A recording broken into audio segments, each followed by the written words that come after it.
Hey Curious Connerys, Dylan here. We just want to give you a heads up that the following program contains conversation relating to topics that may or may not include physical and sexual assault and self-harm and mistreatment of different cultures. We are in no way condoning these things. But given that Sean Connery has acted in films going back many years, they've tended to come up. To spin a phrase from Disney, many of these films include negative depictions and or mistreatment of people or cultures that were certainly wrong then and are definitely wrong now. But rather than not discuss this content, we'd like to acknowledge its harmful impact, learn from it, and create conversation for a richer future. Stay curious, folks. And now, on to our show. Connery Curious! Saga! The Last Crusade! You Only Live Twice! And the Anderson Tapes! Murder on the Orient Express! You never know what the wheel's gonna spin next! Marty and a woman of straw! And a wounded man in Africa! We are curious of the filmography of Sir Sean Connery.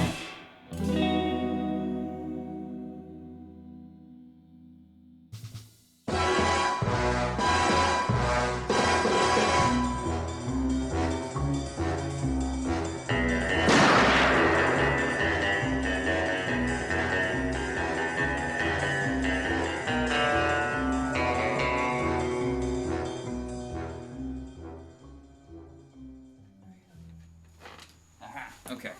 We should get you like a mic stand that can attach to the chair. So Exactly. You can just one of those like commentator mics like Joe Rogan wears during like UFC fights, where it's just like right there. Oh. And he can just run around and scream and stand up and I'm on TMT! yeah, we'll get you one of those. Alright, sounds good. Mario Lima, Dylan Titus, how you doing today? doing okay. It's been today is Saturday. It is Saturday. Thank God for the weekend. Very nice. Decent day today. The weather's starting to get cooler. Slightly cooler. Less sweaty. That's always good. Still a pretty sweaty day today, though. Yeah. You hear that music outside? There's like a whole soundtrack going down the street. When I got here, it was just like hip-hop, Latino kind of jams, kind of like steel drum-esque tunes. And I was kind of like, oh, this is nice. It's like a Live and Let Die New Orleans parade. It's like New Orleans outside. People are, I don't know what they're doing. Pick up their kids or like... Picking up dead bodies with a coffin. They're like, there's a guy with a stand just giving out dead bodies. It's a drive-through and like, here's your dead body. Would you like Drop the it trunk? on the street and watch as the parade picks it up with their coffin. Sir, do you want it in the back seat or the trunk? Kicking in the front seat, kicking in the back seat. I gotta make my mind up. I don't know Which seat should I take? Which seat am I gonna go in? It's Saturday. It is Saturday.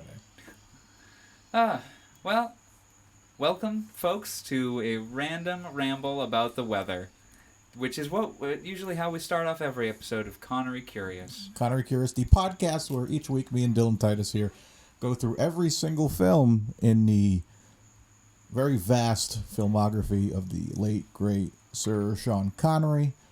But we are not doing it alone. No, we have a guest today. Oh, who's that? Who's that lady? Hi. Hello. It's me. Who are you? A figment of your imagination. Whoa. Okay. Bye. Bye. Hi. Hello. I'm Nicole Gauthier, Hi, Nicole Gauthier. That's how you say it. here to talk about From Russia with Love.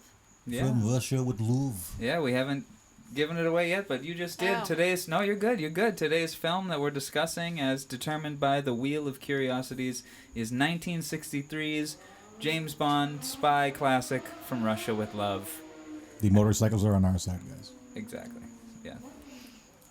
That's my motorcycle. My motorcycle! And they're also on our side of the recording. So if Yes. you got your headphones in, you're like, "Where's that motorcycle?" It's on our side. It's our motorcycle. Yeah. But yeah, From Russia with love. No man. motorcycles in this movie. We have trains in this movie. We're always get excited about trains. No Bond cars really.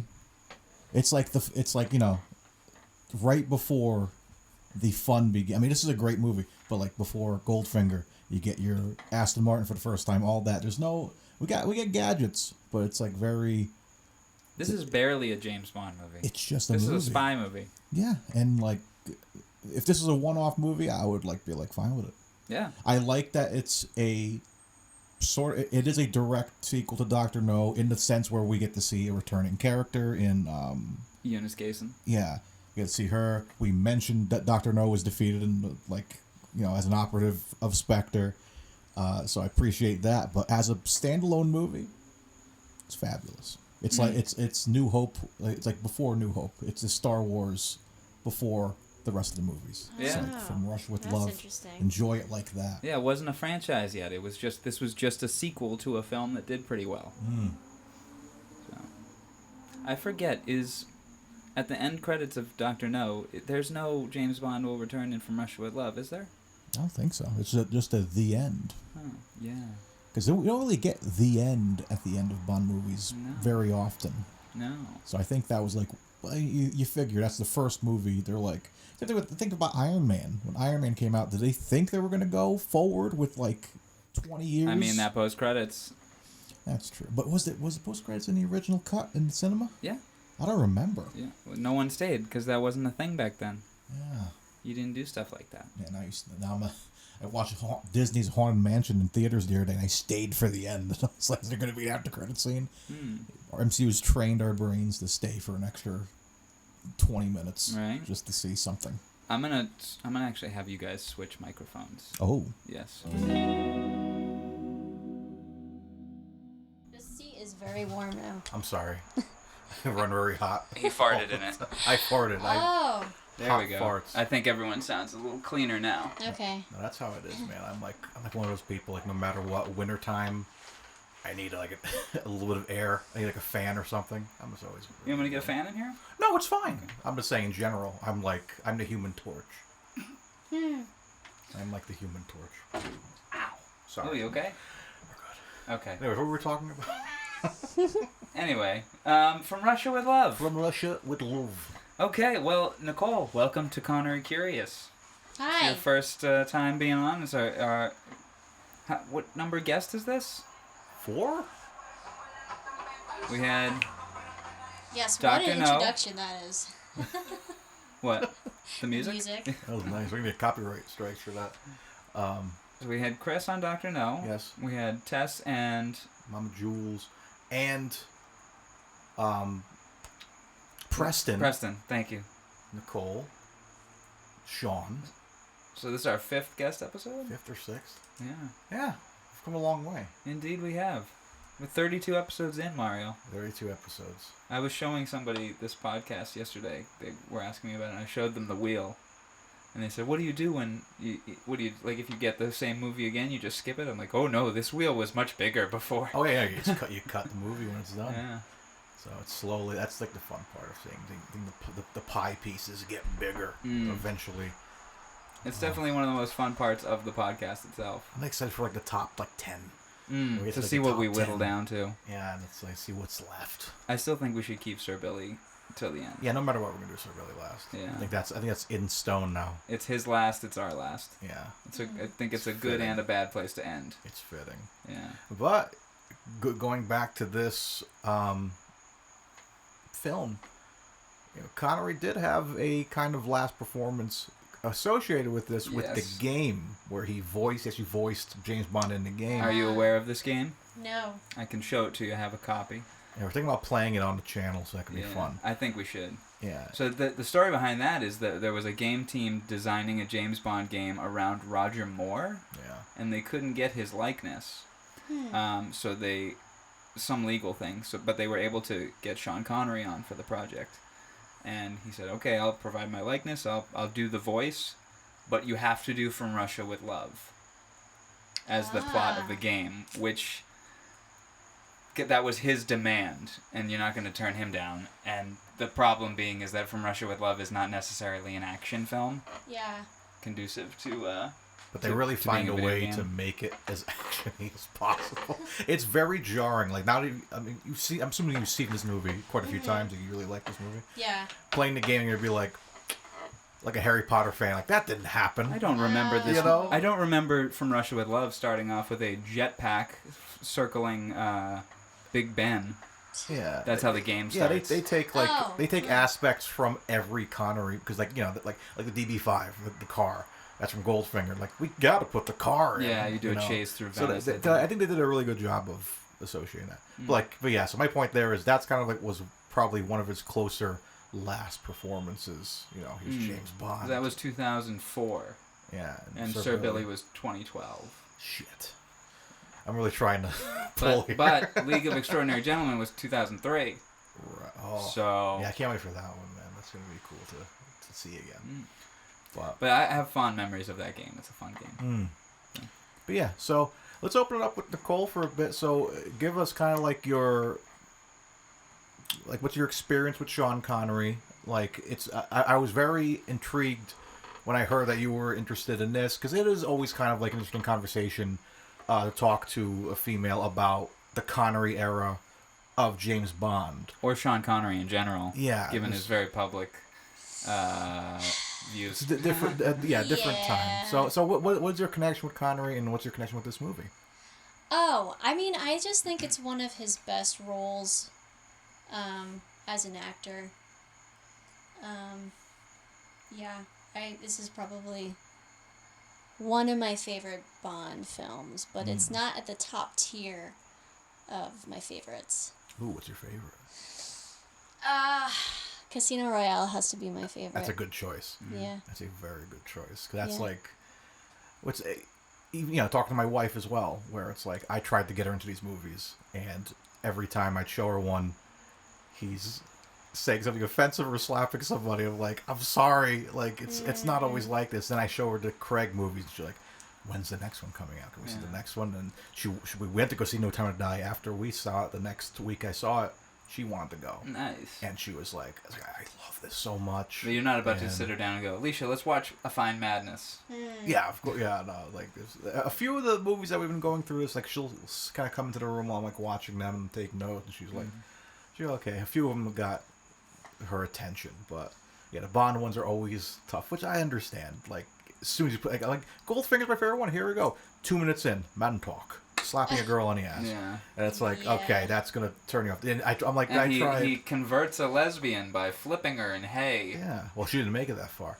And then, like, You Only Live Twice. I haven't covered it yet, but, like, first couple minutes of that, it's like, why do Chinese girls taste different than other girls or whatever? And it's like, better? Not better. They're just different. It's I'm not selling these movies. But From Russia with Love, I feel, is a good one to sell. It's not, there's one hitting of a woman in this film.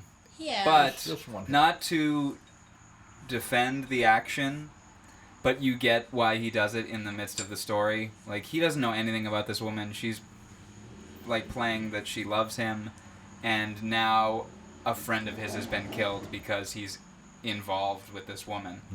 Yeah, so he's thinking that she's the enemy. Yeah. And how do you treat your enemies regardless of gender? Yeah. Really. And he's trying to find out what she is keeping from him, because this involves the fate of one country in the war not having this decoder machine.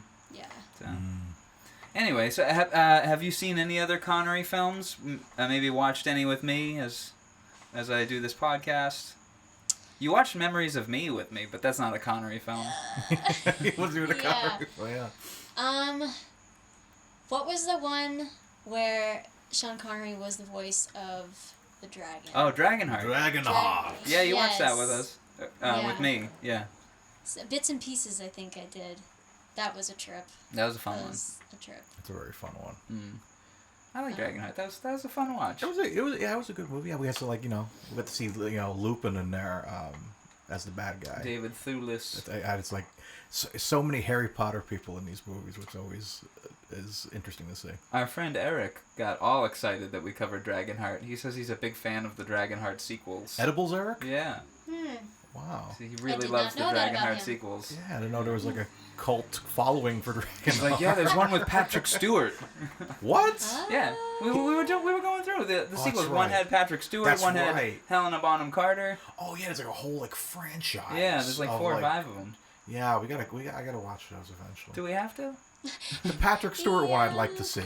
Okay. I would like to see. I feel like the Patrick Stewart one was the one I think we liked the design of it. He'd be a majestic sounding dragon for sure. For sure. Yeah, close to Connery almost. He's very smooth, and his skin. He's very smooth. He's from what I've seen, he's very smooth skin. That dude he's up there in age. What is he, 80 something? Patrick Stewart. He's up there. Do but I need like to Goog? Goog, but like he's like one of those guys who like just doesn't like he obviously looks old, but he like I think it's because he's bald and has no facial hair that he just like he looks the same. 83. 83. Well, yeah. And he's still doing theater and stuff. I loved during COVID, one of my favorite things was he like joined TikTok. I think it was TikTok or Facebook or whatever. And every day he would read poems from a book. He would be sitting like a fireplace in an armchair. And he's just like, this is so nice. And it was just so nice and cozy. And he's a phenomenal person. His wife is 44.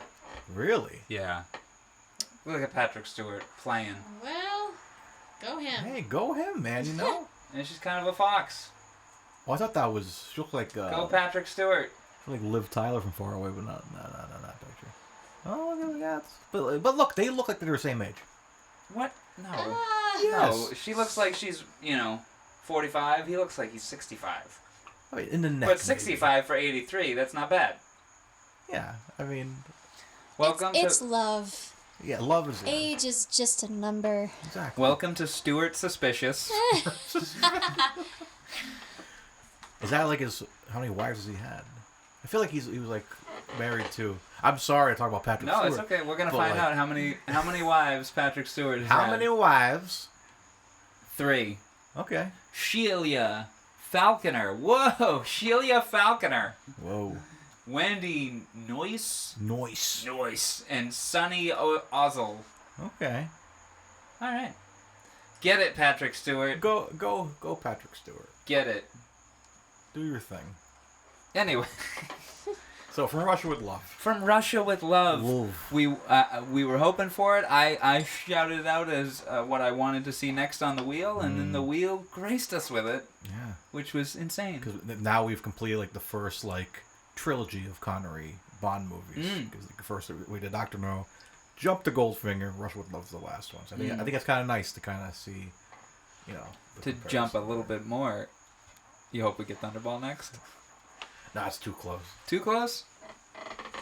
Diamonds, then Thunderball, then You Only Live Twice. Cut to Lando Calrissian and go, that was too close. Anyway, so what, I lost my spot. So should we just like Yeah, let's talk get- about the rating? let's I get see you got into the it. Rotten Tomatoes open Yeah.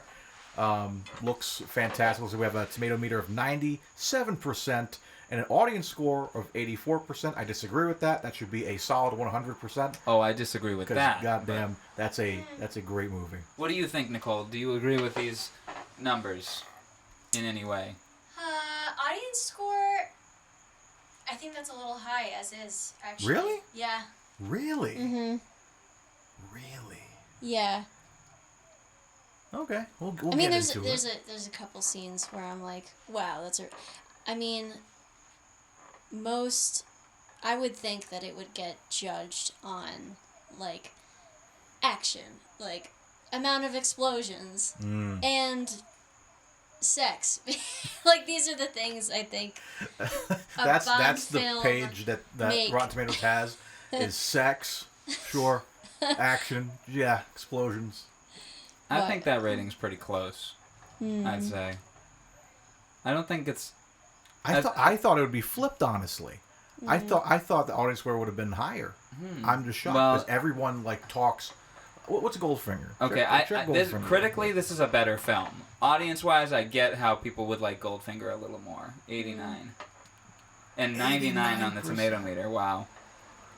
Because again, Goldfinger's not that good. But Goldfinger is like the quintessential Bond movie. It's what everything that we love about Bond is in that. The car, the zany villain, the crazy henchman. The martini shaken, not stirred. Ish. The tuxedo that like even Daniel Craig rocked in some of the movies. Spectre. Spectre. But yeah, so yeah, I agree with that. That like I think Goldfinger should have like the slightly higher rating, but this movie just like by itself, it's a fabulous movie. I think this is a better film than Goldfinger. Do you? It's close because Goldfinger will always be. I mean, yeah, I also have sentimental values on that too, where it's like that was the first one my mom showed me, and had me fall in love with the whole franchise. So. I like the score better on that one. On Goldfinger? Goldfinger? Yeah. Oh yeah, the theme song is Understandable. great. You know, this Rush with Love was good too. Had like a great theme song. It's got Bond steals the Lecter. Yeah, and that's the first time we're hearing that Which we don't have to play that game for this episode. Not like we played it for the past 10 episodes, but time. If I may ask, Nicole, what made you want to choose this film to be a guest on? Oh, because I'm not very familiar with Sean Connery anyway as an actor, but definitely as James Bond, and I feel like this really was quintessential, I think, for his development as that character. I think. Would you watch any other films of his based on your enjoyment of him in this film? Yeah. Yeah? Yeah, probably from the same era. Oh, okay. Yeah. Yeah, because when we Although he had the interesting mutton chop thing going on in the 80s, wasn't it? Well, yeah, he had different. It kind of varies from time. Like he's got it in Zardoz, he's got it in. Yeah, it really evolves where it's more like it was very thin mustache and it got thicker. And thicker. Not to base my movie choice on facial hair, but that'd be a great way to categorize mustache Connery, beard Connery, and clean shaven Connery. I think a good facial hair Connery is Hunt for Red October.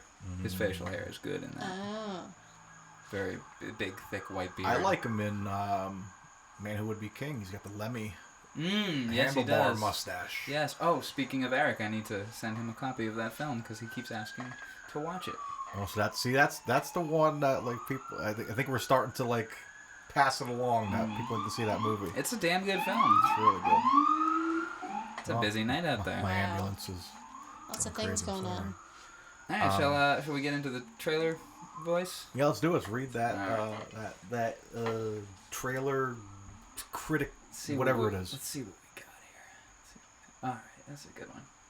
All right, this is from Simon Herding. Heard him, Simon. I'm guessing it's Harding, but it's Herding. It's hurting me to read that. James Bond 007 is on the search for a Russian decoding machine known as the Lecter. Bond needs to find this machine before the evil Spectre organization discovers it.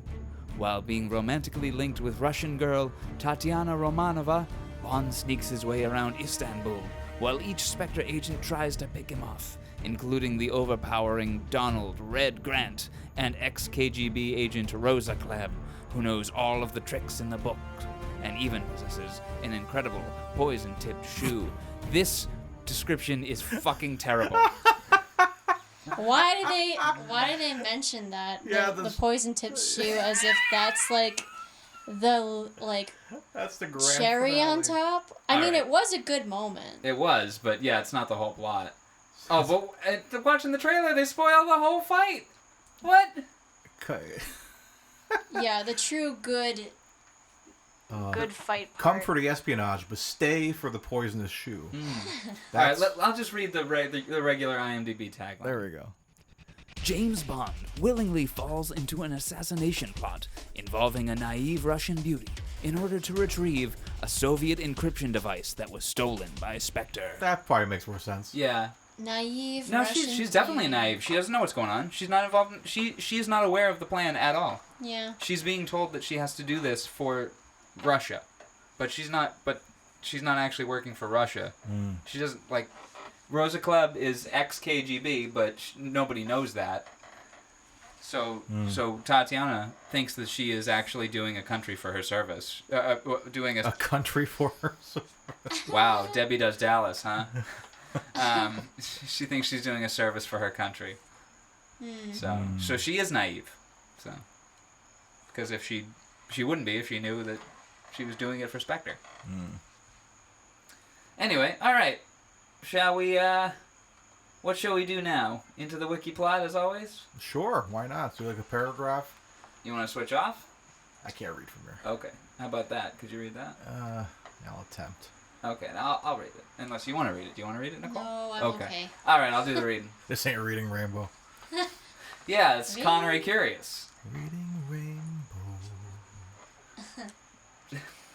I can't do anything. Ooh.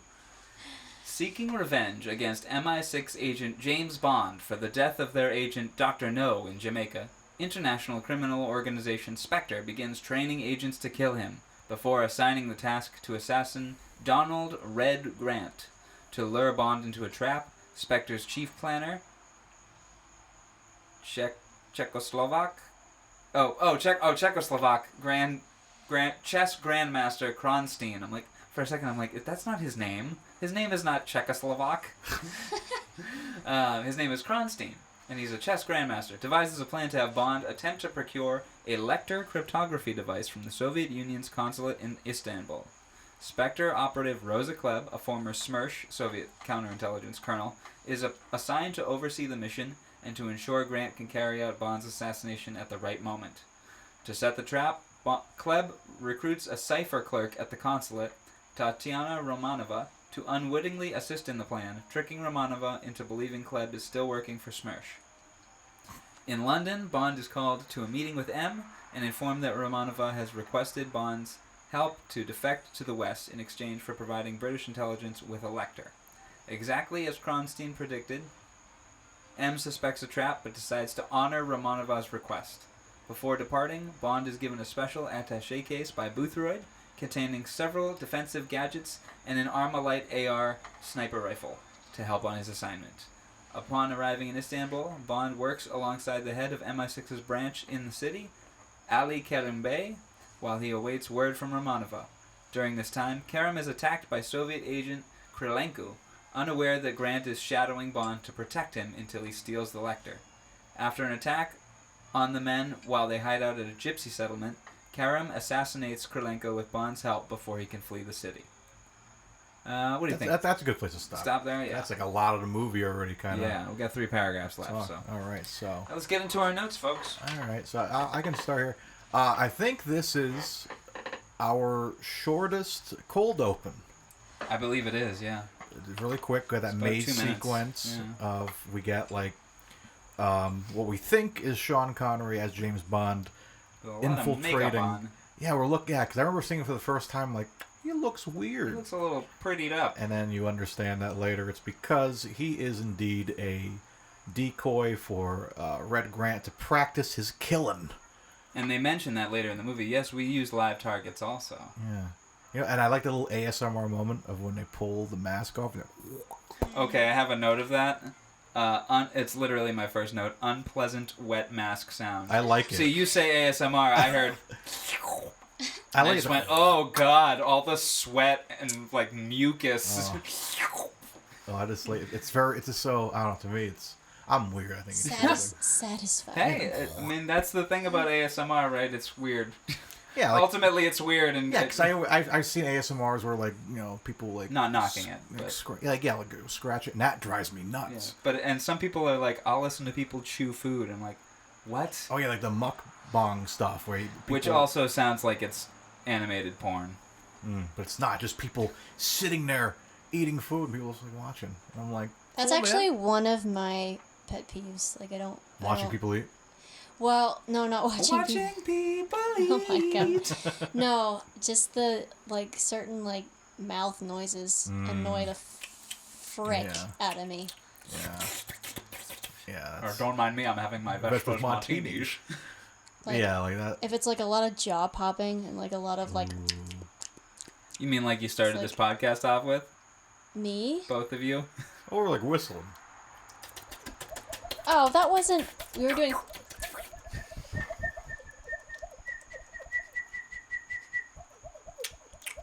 There's definitely a major difference between those two. Yeah, right. But normally when my band starts recording anything, that's our mic test. Is the Really interesting. Oh yeah, there's a It's House so- About ASMR it's so track. How's about tempting. ASMR? Oh, there is. I'll show you. Yeah. Nice. That could sell. Right. You know, someone Right. out there will take your weird saliva sounds and be like, I'll pay $20 for that. Excellent. But yeah, so I will have reached my peak when that happens. Ooh, so No, you're good. speaking of peaking, Peking duck tastes Peking. different from regular duck. cheeseburgers. Cheeseburger. Go for the McDonald's cheeseburger. It's a quarter pounder with cheese. Extra Why do Chinese girls not taste like a quarter pounder with cheese? I'm uncomfortable. As you should be. This is a Sean Connery podcast. Yeah, she should be slightly uncomfortable. But What did you think of the cold open? I liked it. Yeah, I liked it. Yeah. Mm-hmm. Yeah, it's so quick. I forgot how quick it was. I was like, it's like 2 It was minutes, very short. Only a couple of minutes. and we're into it. Just to build some tension, and then we don't see Bond until 18 minutes in. So do we count the fake Sean Connery as Connery on screen for like the first frame of the movie? We I have mean, to. yes, It's yeah, him. but, It's him. Yeah, but we don't see actual Sean Connery. Till he's in the Yeah, boat. Yeah. But I think we'll count it. That's the first Connery like appearance, I think. Imagine if this was Mission Impossible and everyone's just got the masks on. Oh my god. Anyway. All right. Well, who do we see first? Tom Cruise or Philip Seymour Hoffman? The moment of Kleb punching Grant is awesome. Still to this day, it's just a simple moment, but Robert Shaw, not reacting at all as he just gets wailed on in that one punch, and it's a long take too, so it's not like they could, all right, do it again. You know, they could, but it'd have to go over a lot of motion. Yeah, in my opinion, he is the only other guy that can almost match Connery's coolness. He just looks cool, and look. I wish I could watch this for the first time again, because like kind of skipping forward, you know, with the whole transition of Red Grant when he's pretending to be Nash, and just it's such a different thing because he's like just putting on an act, and he's like, you know, Hello, old boy. hello, old boy, and it's very like, you know, very Cockney English, kind of like, oh, hello there, you know, let's go, old man. And then as soon as he breaks character, he's just stone face, and his voice is different, and I'm scared of him. And it's not until he hits Connery with the gun that he actually breaks character. Yeah. Even when Connery pulls the gun on him, we're skipping right over those first two paragraphs, but even when Connery pulls the gun on him, he stays in character as Nash. And he goes, what did you drug her with? And he's like, this, it's fast acting, and here's why I need to do it, because... Like, even then, Bond is rolling with it, because he's like, alright, look at the map, and then lean down. And every line of dialogue in this film contributes to that, because right before Grant hits Bond with the gun, Bond points out, he's like, that's only a couple of stops away, we only have about 20 minutes. And you think it's a throwaway line, but then you realize, that's a ticking clock. He's gotta win this fight, and wake her up, and get off the train in 20 minutes. Yeah. So it's a chess game too, because like when they're facing off, and you can see, like, you know, in Bond's face, he's trying to like figure out. He's like, okay, I got the gold sovereigns. We have 2 of those at attached cases, so I can like get those out of there. Cool. He's letting me open it. Shit. Okay. Then I'm like, there's more in that one. He's like, I'm not gonna let you open that one. I don't trust you. And that's how you get he fucks up and blows up in his face, and then there's your opening. Seeing that for the first time, it's like very freaking tense. I think this. I agree with you. It's incredibly tense, but I think the scene could have been shortened just a smidge. When he goes, "Can I have a cigarette?" and Grant goes, "Not on your life," and he goes, "I'll pay you for it." Just cut that out. Can I have a cigarette? Was that my mic? No, that was probably me just making a noise.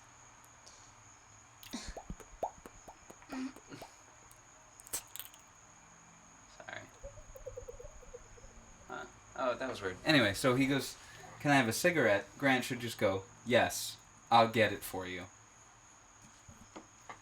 Yeah, about like the build. But of, yeah, like, the build is kind of essential. I'll pay you for it. Here's the money, because like this whole thing, because like, even watching this again, I was like, I almost forgot, because when he's like, oh, 50 gold, when Q is showing him the sovereigns, I'm kind of like, what does he need that for? And then it's like, you know, because every gadget, no matter what, every time they show a gadget in the movie, you're like, even in a new one, when in Skyfall, he gets the gun from Q. And the radio. Q. Yeah, and the whole thing with it's marked to your fingerprint. And I remember seeing that for the first time, I'm like, how's that going to come into play? If you watch the Komodo dragon scene, watch his hands. He has bigger hands because they shot that scene with gloves. He was wearing gloves, and then they realized, oh shit, we made his gadget a fingerprint identify gun. Oh, interesting. So they had to like paint CGI paint over his hands. Really? So his hands look like puffy, flesh tone hands. Oh, wow. You gotta look close to see it, but anyway, interesting note about that scene. But also, I just contradicted myself with when Bond says, "I'll pay you for the cigarette." Bond is using knowledge he already has. Grant hits him with the gun. Bond doesn't get knocked out. He's conscious the whole time. Grant starts pulling money out of his pocket. That's what sets Bond off, okay? This guy, while he is probably a brutal murderer, he's also a fucking common criminal. He's interested in my money. Let me offer him some more money. So much so that even after he kills Grant, he goes into his jacket, says, "You won't need this anymore," and pulls his money back out. So I just contradicted myself. He's playing on Grant's greed. Yeah. Yeah. Well, Nicole, what do you got for your first couple notes there? Yeah, share some notes with us. Oh, okay. Well, I didn't write this down, but I loved the suitcase. I thought that was awesome. Which you touched on, Mario. Yeah, it's our first official gadget, first time seeing Q. And it's awesome. And I always want to, I tried to buy one a few years ago, and they're super expensive. I can imagine. I just want a normal one, obviously one that doesn't blow up in my face. But they sell like James Bond. Well, you can either only get one that blows up in your face or one with a sniper rifle. You gotta pick. Yeah. There's no regular one. Yeah. Yeah, and honestly, if I bought it, probably would have blown up in my face for my wife. Financially. Like, you paid how much for a stupid little briefcase? Like, what are you going to do with that? I'm like, I'm going on a train. I'll be like, look, I don't. But yeah. For other people to maybe recognize. Yeah. Yeah, one guy's going to be like, is that an unattached case from Russia with Love? It is. And then you, like, quickly cover the Eddie Bauer logo. But yeah, the briefcase is a super cool gadget. It's a great gadget. It's a great moment to see Q for the first time. It's our first time with Desmond Llewellyn as Q. His hands are so busted. Even he has as like a young actor. he has like a black pinky nail. Yeah. He probably like stubbed it or something. Yeah, he's working down in R&D. He's building stuff all day. He's a method actor. He's like, I'm gonna go smash my fingers before we start this. He's movie. Richard Harris in Molly Maguire's. That's how Q takes a day off. He smashes his hand so he can go hat shopping with a nice young lady. True. Oh. Yeah, that's a It's good always movie the too. motive. It's a good moment. No, it's not a good moment. It's a good movie, Molly Maguire's. Yeah. But it's a weird moment because to get a day off, Richard Harris smashes his hand.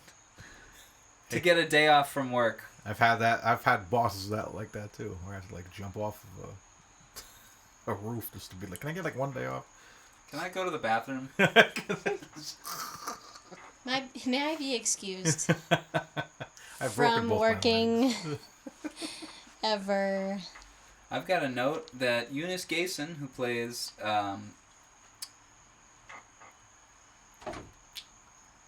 forgetting it already. You have the thing right behind you. Yeah, but What's a memory test? I like MP? this.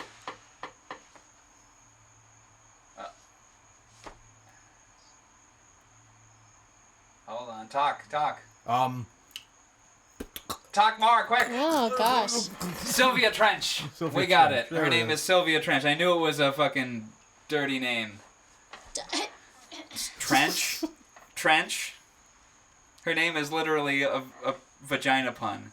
Oh my gosh. No, it's not. It's not as on I the don't agree nose. with that. Trench? Uh-huh. All the Bond characters have some kind of dirty name. I never took Most that of them. one to like Pussy Galore is way too on the nose, obviously, but like Sylvia Trench, I never really took that in there. I'm a nerd. I think Trench. I think of the Trench and the Death Star. Yeah, that's what I'm and thinking. New Bond is Hope. going for a trench run. He's got to fire his torpedoes in the trench Come run. on. I would not Use the compare false Bond. a vagina to a trench. I'm not Personally. comparing it to the trench. They are. The writer of this film is, yeah. Sorry. Anyway, it is cool to see a returning character. It's like the very few times that we get a returning character that's not like the main roster of like M and Q. We get like a character that kind of is recurring, which is pretty cool. Well, I have a note that she looks like Ana de Armas, or Ana de Armas looks like her. Who was in No Time to Die? Yeah, that was her. Yeah, so she was fantastic. That was a fabulous moment in that film. I love that film. Next thing I love is Univex. When he answers the phone, he refers to Universal Exports as Univex. Universal Exports is the company that is the cover for MI6. When agents are interacting with each other, they work for Univex. I don't know why, but that's just it's a fun name that I like hearing. Before we go too far, after the chess scene, when what's-his-face goes to the office. Kromstein. Yeah, so when he's getting no... Czechoslovak, whatever his name is. Kromstein. When he's still playing chess, the way to give him the note that he needs to be Under the water. there. The shot glass. That was going to be a part of our... at the wedding, we were going to do that on the glasses, but we didn't have the proper glasses for it. So we ended up doing plates with like different like fandom stuff. Like we had a Harry Potter table, a Star Wars table, and so I had we ended up doing the Spectre pins. So like I wanted Spectre in there at some point, but I was like, I really want it to be like, you know, Spectre needs you or something, like a little like go get your food and had the Spectre logo. I really wanted it so bad. Your assistance is required. You're needed in the bathroom. You're You're needed on the dance floor. Yeah, so that's cheesy. That is a good moment. But yeah, I love that little like, you know, he used to look at it. He's using it as a magnifying glass. He's like, oh shit. And within one move, he ends and wins the game, which kind of indicates to me that he was just like dragging that guy on for a while. He's like, I could have won like 8 moves ago, but they told me they needed me, so I win now. Yeah. Gotta wrap this up. Yeah. Gotta go to work. Sorry. It's a beautiful set too. Yeah. I love that giant board. You have the guy, he's kind of Vanna White, is moving every piece everywhere. It's really cool. So yeah, I've played chess a few times in my life. You guys ever played chess? Mm-hmm. Yeah. I don't. It's like Not in many, many years. I don't have too much patience. I feel like I'd just be like, my friends play giant chess. We went to some kind of bar thing. That's wizard's chess. Wizard shit. Yeah. We made that joke like 20 times, where like we would sit on the pieces and like knight to 5, whatever. We'll run. And Ron, for no reason, lets himself get hit. Like, why was he sitting on the Ron, piece? climb down. Yeah. No, I've never done anything important. Like, and you won't if you're in if this thing kills you. Anyway. Yeah. Harry Potter curious. But I really like that it is it's a chess master coming up with a plan that is just intricate chess moves. Like, of course they're going to think it's a trap. And I foresee them, because of their personalities, they'll walk right into it regardless.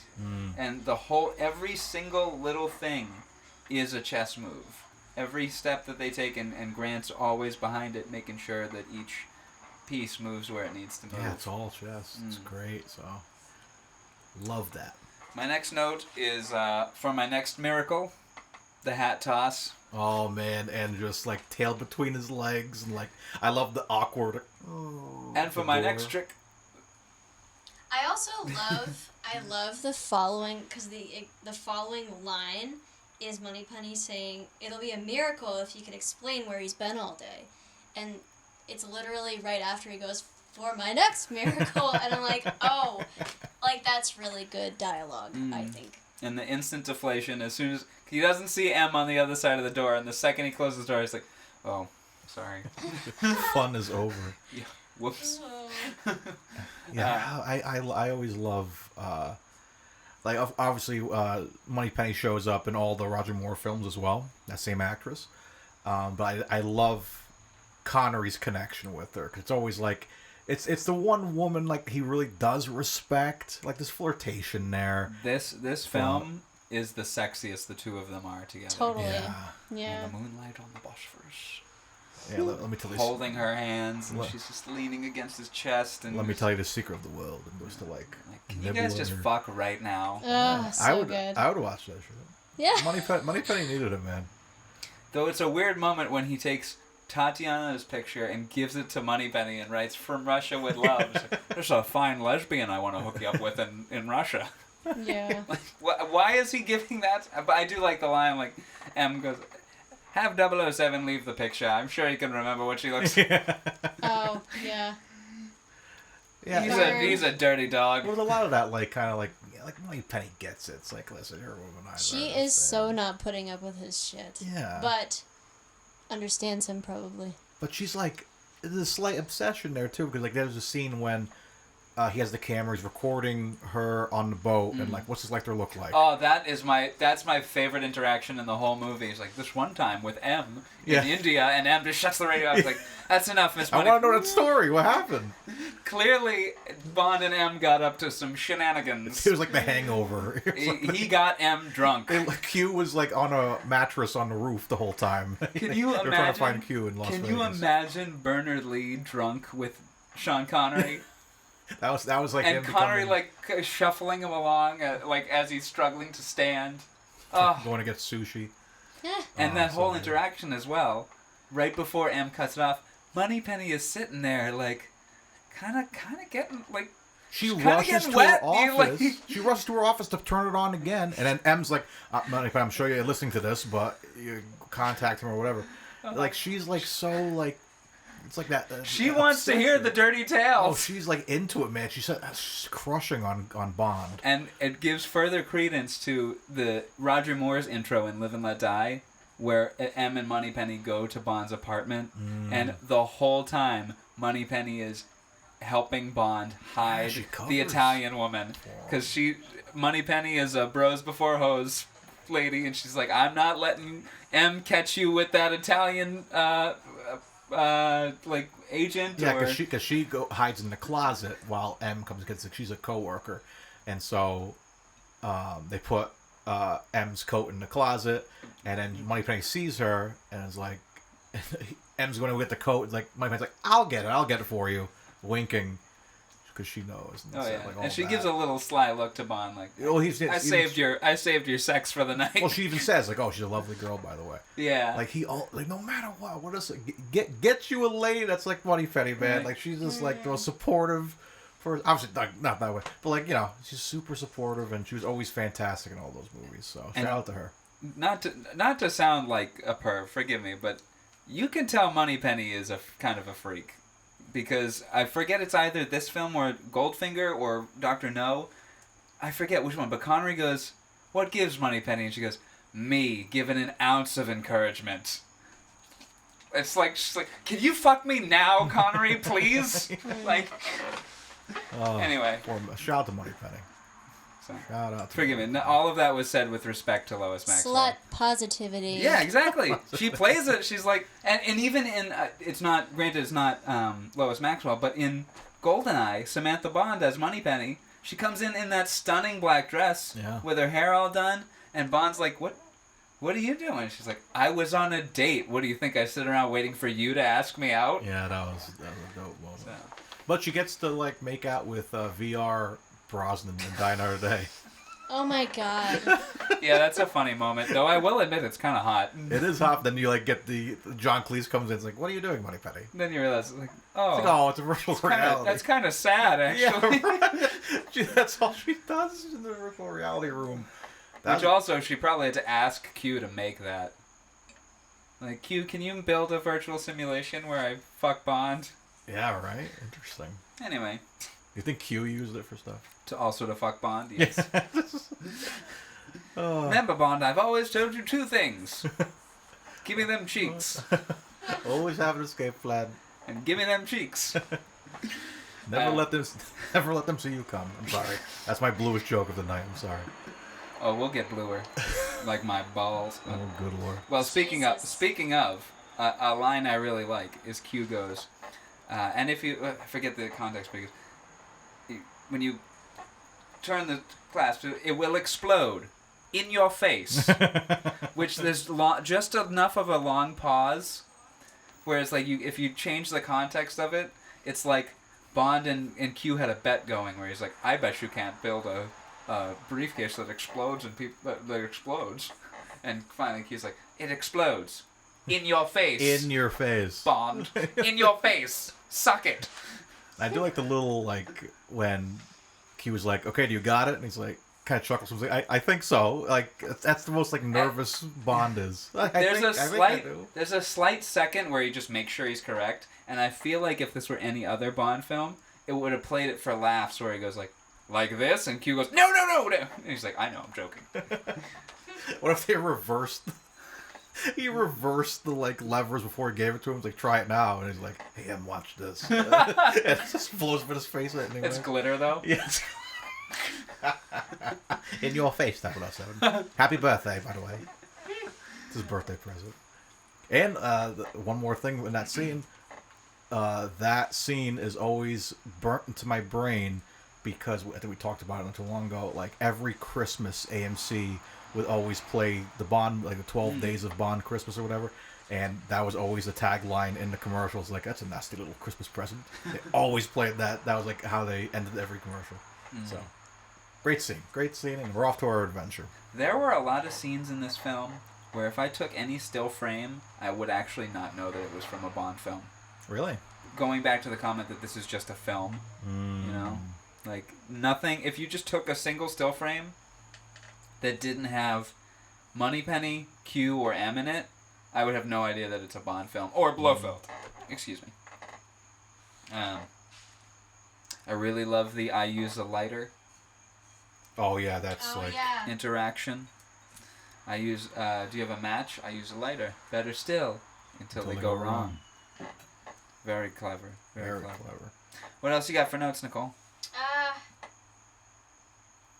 Well, I did some research because when they're in Turkey, I wrote down the signature drink of Turkey because they're drinking something called, I think it's called raki or reiki. I don't know how you say it. Raki. Raki. Yeah. So I did a little deep dive on basically what it is. It's grape and aniseed, and it's a liquor that you mix with water, and it makes like a milky white. I almost tried to make some tonight, but then I was like, we ran out of time. I actually had one. Did you? Really? So for my bachelor party in Florida, my friends surprised me with this place. What's it called? It's like Dazzers or something. It's basically a... Brazzers? No, Dazzers, Dazzies. I'll look it up later. Brazzers. Brazzlers. Folks, look up Brazzers. Bang Bros. I think that's what... But, so it's a car museum, and it's all movie-used vehicles, and they have a James Bond section.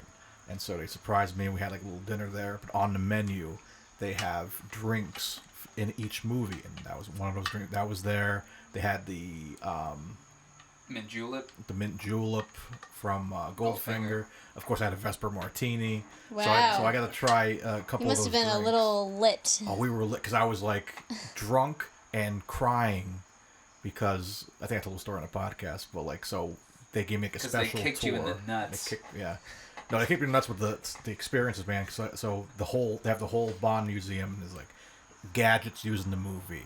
Like the one of the suitcases, the attached cases there, for God's sake. Wow. And like just little gadgets, and they have all the cars, and they let me sit in the Lotus Esprit that was used in Spy Who Loved Me. It was one of those stunt ones that they kind of just drove off, and Desmond Llewellyn sat in it, Roger Moore, and the guy who owned the car. So I'm sure whoever drove it to set as well. And whoever delivered it to the museum. And so I got to say that my ass touched the same sea that Roger Moore's once did. And I got to sit in the DV5 that was from No Time to Die. Really wriggled around in it for good measure. Yeah, it was just like, I sat in Goldfinger's Rolls Royce. It was like insane. But yeah, it was a really cool experience to kind of get to see the all the cars and drink the drinks there. Like, 'cause I always wanted to do like a Bond restaurant. And like that's the closest you'll get, but like the food was like basic cheeseburgers and stuff that weren't really that great. That seems like a feasible idea. Totally. The problem is you'd have to have such a variety of food, and it would have to be really, really high quality food. I would only base it off like I would probably do it like the Soul Kitchen from Live and Let Die. Yeah. Like do that. I don't know if that was a real restaurant or not, I'll have to look it up. Filet of sole. Filet of sole, that's what it was. Yeah. Something like that. Like a nice little, like, pop-up. But, like, yeah, if it's a whole Bond thing, it's pretty gonna get expensive. Like, those martinis You're gonna have, like, pheasant and, like exotic. Have you ever had a martini? Martinis will mess you up. I have not ever had one. There was one time I had a dirty martini, and I was on a date, and I almost threw up on his shoes. I almost threw up my friend's shoes, too, and I drank like 3 of them.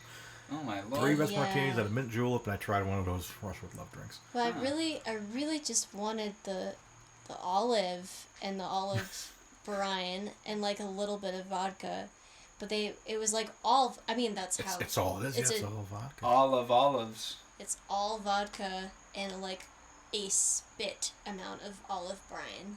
So it's like, I don't know. And I stopped drinking, but I feel like when I was drinking, it was like, no, I want the culinary experience of this, of the mixture of different ingredients. And when it's just, when it's just alcohol, it's like, it's like a little... if you're sipping it, like you see, like, how the hell is Pierce Brosnan drinking martinis and shooting guns right after? Yeah, and Tomorrow Never Dies, he's got like half the bottle of, what is it, bourbon? Yeah. He's like taking that thing down. He's drinking like a man. And then Terry Hatcher shows up and like, he's got the gun in his hand, fully expecting someone's going to be sent to kill him. And like, well, I get it. If you expect that you're going to be killed, get drunk. But if you plan on defending yourself, maybe don't. I take 30 milligrams and I need to sit down and like can't even tie my shoes. Like this guy's like insane. What happens when you take 80 milligrams?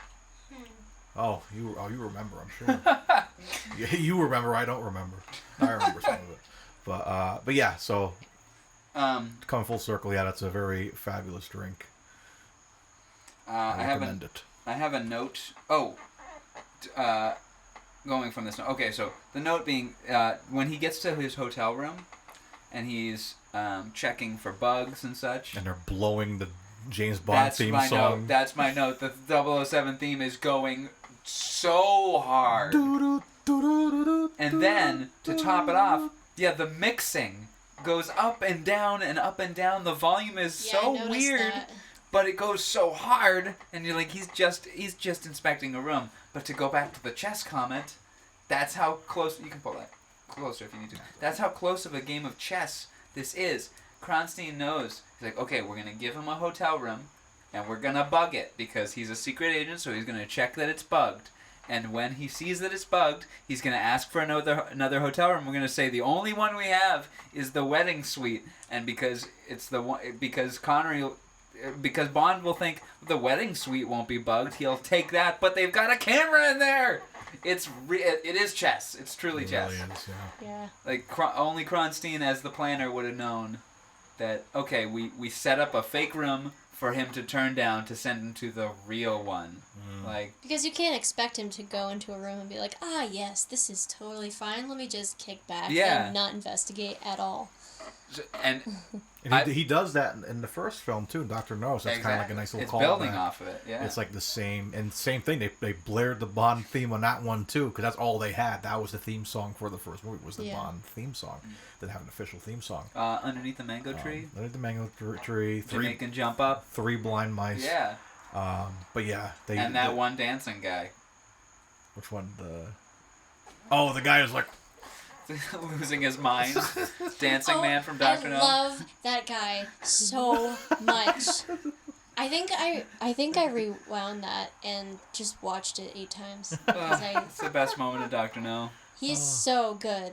Stole the movie for me. And then really. The thing that really takes it to the next level is when Pussfeller, because he manages that club, he's walking along and you see the guy dancing, but the second that guy sees Pussfeller, he's like, I wasn't dancing weird, don't worry. I'm so sorry. Sorry I was dancing. And almost like Pussfeller was like, Steve, I remember you. We can't have you dancing like that anymore. You dance like that again, we're going to have to kick you out. He's like, I promise, I won't dance. There's a sign on the wall that says, no crazy dancing. No crazy Steves. It's his eyes that really do it for me. It's like bulging and his mouth is like... And like it doesn't look real. He's like, what very cartoony. What are those? What's the species from Star Episode 1. The the Gungans. The Gungans. He looks like an obese person that lost a bunch of weight, but not the skin. He's like Fat Bastard in the gold Yes, member. yes. A little bit of extra skin though. But it's in his face. It's all in his face. But anyway, speaking of supporting characters, Karen Bay. Karen Bay is my favorite supporting character in the Bond franchise. Same. Next to, I do love. Speaking of Dr. No, wow, I love him so much. Quarrel. Yeah. I like Karen Bay better than But Quarrel. yeah, because Karen Bay has more of like. Yeah, Karen Bay is smart. Yeah, he's Quarrel smart. thinks the tank is a dragon. And yeah, he's just like Gilligan from Gilligan's Island. But yeah, Karen Bay is always my favorite supporting character. He's just so cool. He reminds me of my dad a little bit. He looks like my dad. He does look like your dad. So that, and we'll talk about later the guy that runs the camp, like the thank you. Yeah. He reminds me of Wario. And then the guy that comes in after Kralinko looks like Waluigi. Yes, he does. And I'm like, that's a fun little Nintendo sidebar. But yeah, Karen Bay, fantastic, helping Bond get around. A real player too, like in a positive way. Not again positive slutting. I know, it's okay. Can we decipher this line? Okay, so the scene when his like girlfriend is like, "Oh, Karen Bay. Oh, fuck me, Karen. But fuck me," and he's like, "Oh, Back to the salt mine." What does that mean? Oh, Who these says ladies that? need fucking all day, He's such all a- day, he's all like, night. oh, These man. ladies want my dick. Back to the salt mines. So, like it's true labor for him. I got so much work to do. You really just want my dick now? She's gonna dry you out like a salt mine. But turns out the whole thing is effective in the plot because there was a bomb in the wall right next to his chair. That really nice purple Bomb. What's a purple Light bomb. But okay. if she hadn't gone, Karen, fuck me, and pulled him away from that chair, he would have died. He would have been caught in that explosion. Yeah. Her horniness saved his life. Yeah. So. As it often does. Yeah, horniness saves. Horniness creates life. Right? Uh-huh.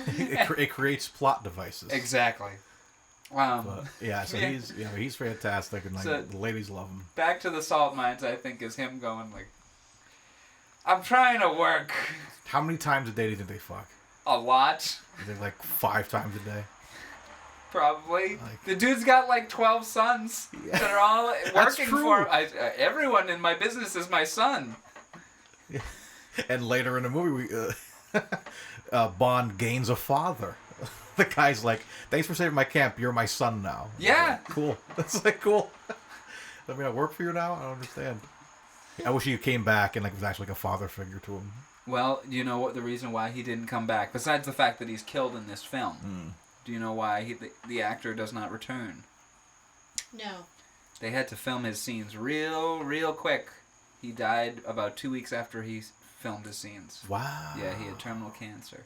Oh. Yeah. Bummer. So I don't even think he made it to the premiere of this film. I also don't think the actress who played Irma Bunt in On Her Majesty's Secret Service, I think she died between filming and release as well. Damn. I think there's a lot of old actors in these movies. Yeah. So. But yeah, he is great. I really love the moment where... So he recognizes there's... the man who's responsible for the trains or something. Some authority figure has gotten onto the train at the last second. So Karen Bay and Bond have to kind of take him out of the equation. So they break into his cabin, and Bond like pulls his suit down over his arms so he can't move his arms, and they like stuff his mouth with like a sock or something. Yeah. And then Karen Bay just sits him down, and he goes, "Now, let me tell you about all the interesting things I've done in my life." Oh my god, yeah. So all the times he had sex in his life. And so much so that when Grant enters the compartment to kill them, he's like, "Oh, come, my friend, let me tell you a story of my many conquests." Also, that was a cigar in his mouth, right? Yeah. When I was a kid, I thought it was a churro. I thought he was about to bite into a churro. Yummy. Because it didn't look like. It looks like. I think don't he's know. about to fire up a cigar. Yeah, I he thought- smokes a lot of cigars in this movie. Yeah, but it looked like if you look back at it, it's like yellow. I thought it was like it might be the case for the cigar, but it's in his mouth. But like it looks like he's about to take a bite out. Like he's got a whole case full of churros. Frankly, got it from the meal anytime card. someone is about to... Now I want churros. I Thanks. love churros. I Yeah, love I a could good go for some churro. churros. Let's pause for some churros. All right, we're back. This episode brought to you by churros. Bye. How's about Charlie Churros? Ooh, how's about churros? How's about churros? How's about Churlies? That's my backup business idea.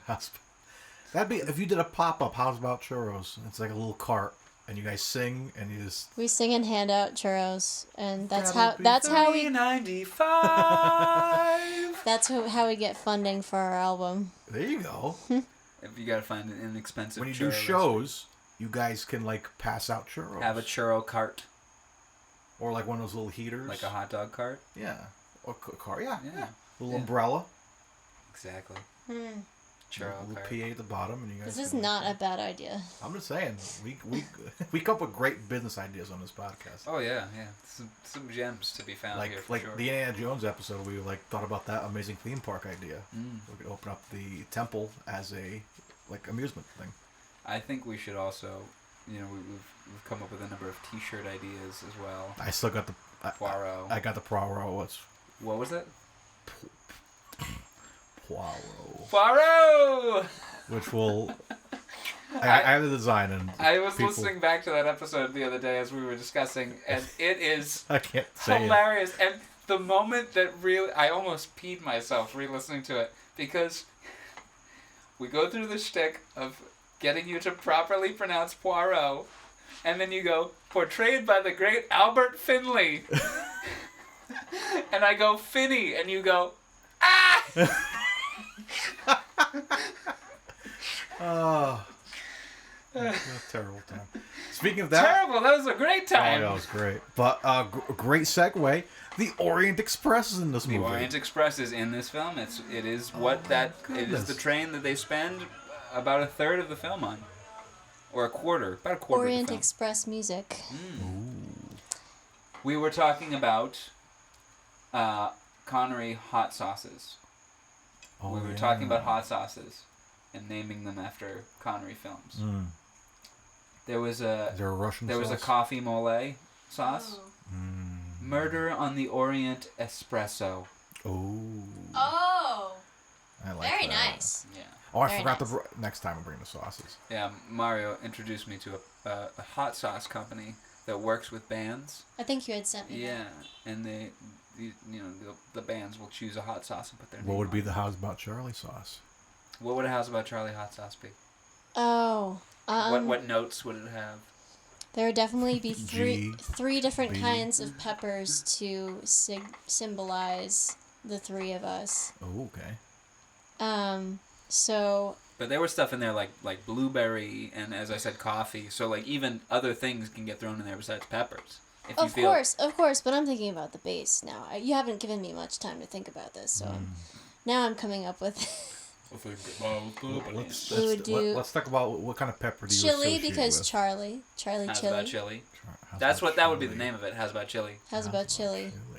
Yeah. So it'd have, and I think it should be sweet too because I'm a big fan of sweet chili. Anything. So it'd be like a sweet chili, but you got to make it a little bit different A little than bit of pineapple in other. there? Yeah, or Oh. some strawberry. Oh, strawberry all the way because I haven't had that yet, and that sounds great. And what else? Yeah, I'd probably do some other kind of, maybe something a little bit hotter just to like mix it up. Like maybe a ghost. Like ghost Uh, pepper? Ghost Yeah, chili. I just thought of it. What? You got apple for Amanda, banana for Beth. No, that wouldn't work. Banana. Or blueberry. I'm sorry, blueberry. Blueberry for Beth. Okay. Apple, blueberry, ghost pepper for Gauthier. Ooh, Ghostier. Ghostier. Which is what would they call Kanye when he died? Ghostier. Huh? God. Damn. Anyway, Let's workshop that. I like that Okay. idea. how's about chili? How's about chili? Yeah. Speaking of Pedro Armendariz as Karen Bay, one of my absolute favorite moments in this film is the moment where Karen Bay tosses a flashlight to Bond and Bond catches it. It is less than a second. It's the coolest thing to happen in this film. Like a Jedi, he just catches the Yep. lightsaber. Especially because at the time they're walking onto boats. If he didn't catch that, that flashlight would have just gone right in the water. End scene. Yep. End All right, movie. Fish it out. Start again. Please hold. Well, he goes through that exercise every day, so I'm sure he has like flashlights like stashed around the cave. He has like a giant like closet, and it's full. Like, remember that episode of SpongeBob and Squidward had all the alarm clocks in his closet? Oh my god. It's all flashlights. So why do you have all these flashlights? Which leads to the great scene of... So they go under the city because Karam has a periscope installed in like the heating vent of the other embassy. Embassy, yeah. Yeah. And so It's they... like Batman. It's crazy. They come to the plan to bomb that embassy to steal the Lecter. I love that scene. The whole execution of the scene. I was like, are your clocks correct? Yes, Russian clocks are always correct. Are you sure? Boom! Like, it's And casually just walks down the stairs. it's so cool. Such a cool moment.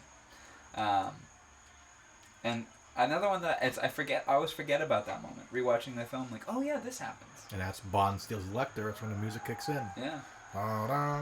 And to further make the plan, like, sorry, Mario is futzing with the pop filter. I need to get another pop filter. I swear this never happened. Do we need to pull a fan in here? And Nicole is overheating. Yeah, it's getting a little hot. Let's pull a fan in here. We'll take a pause. I'm already the Human Torch. All right, let's take a pause.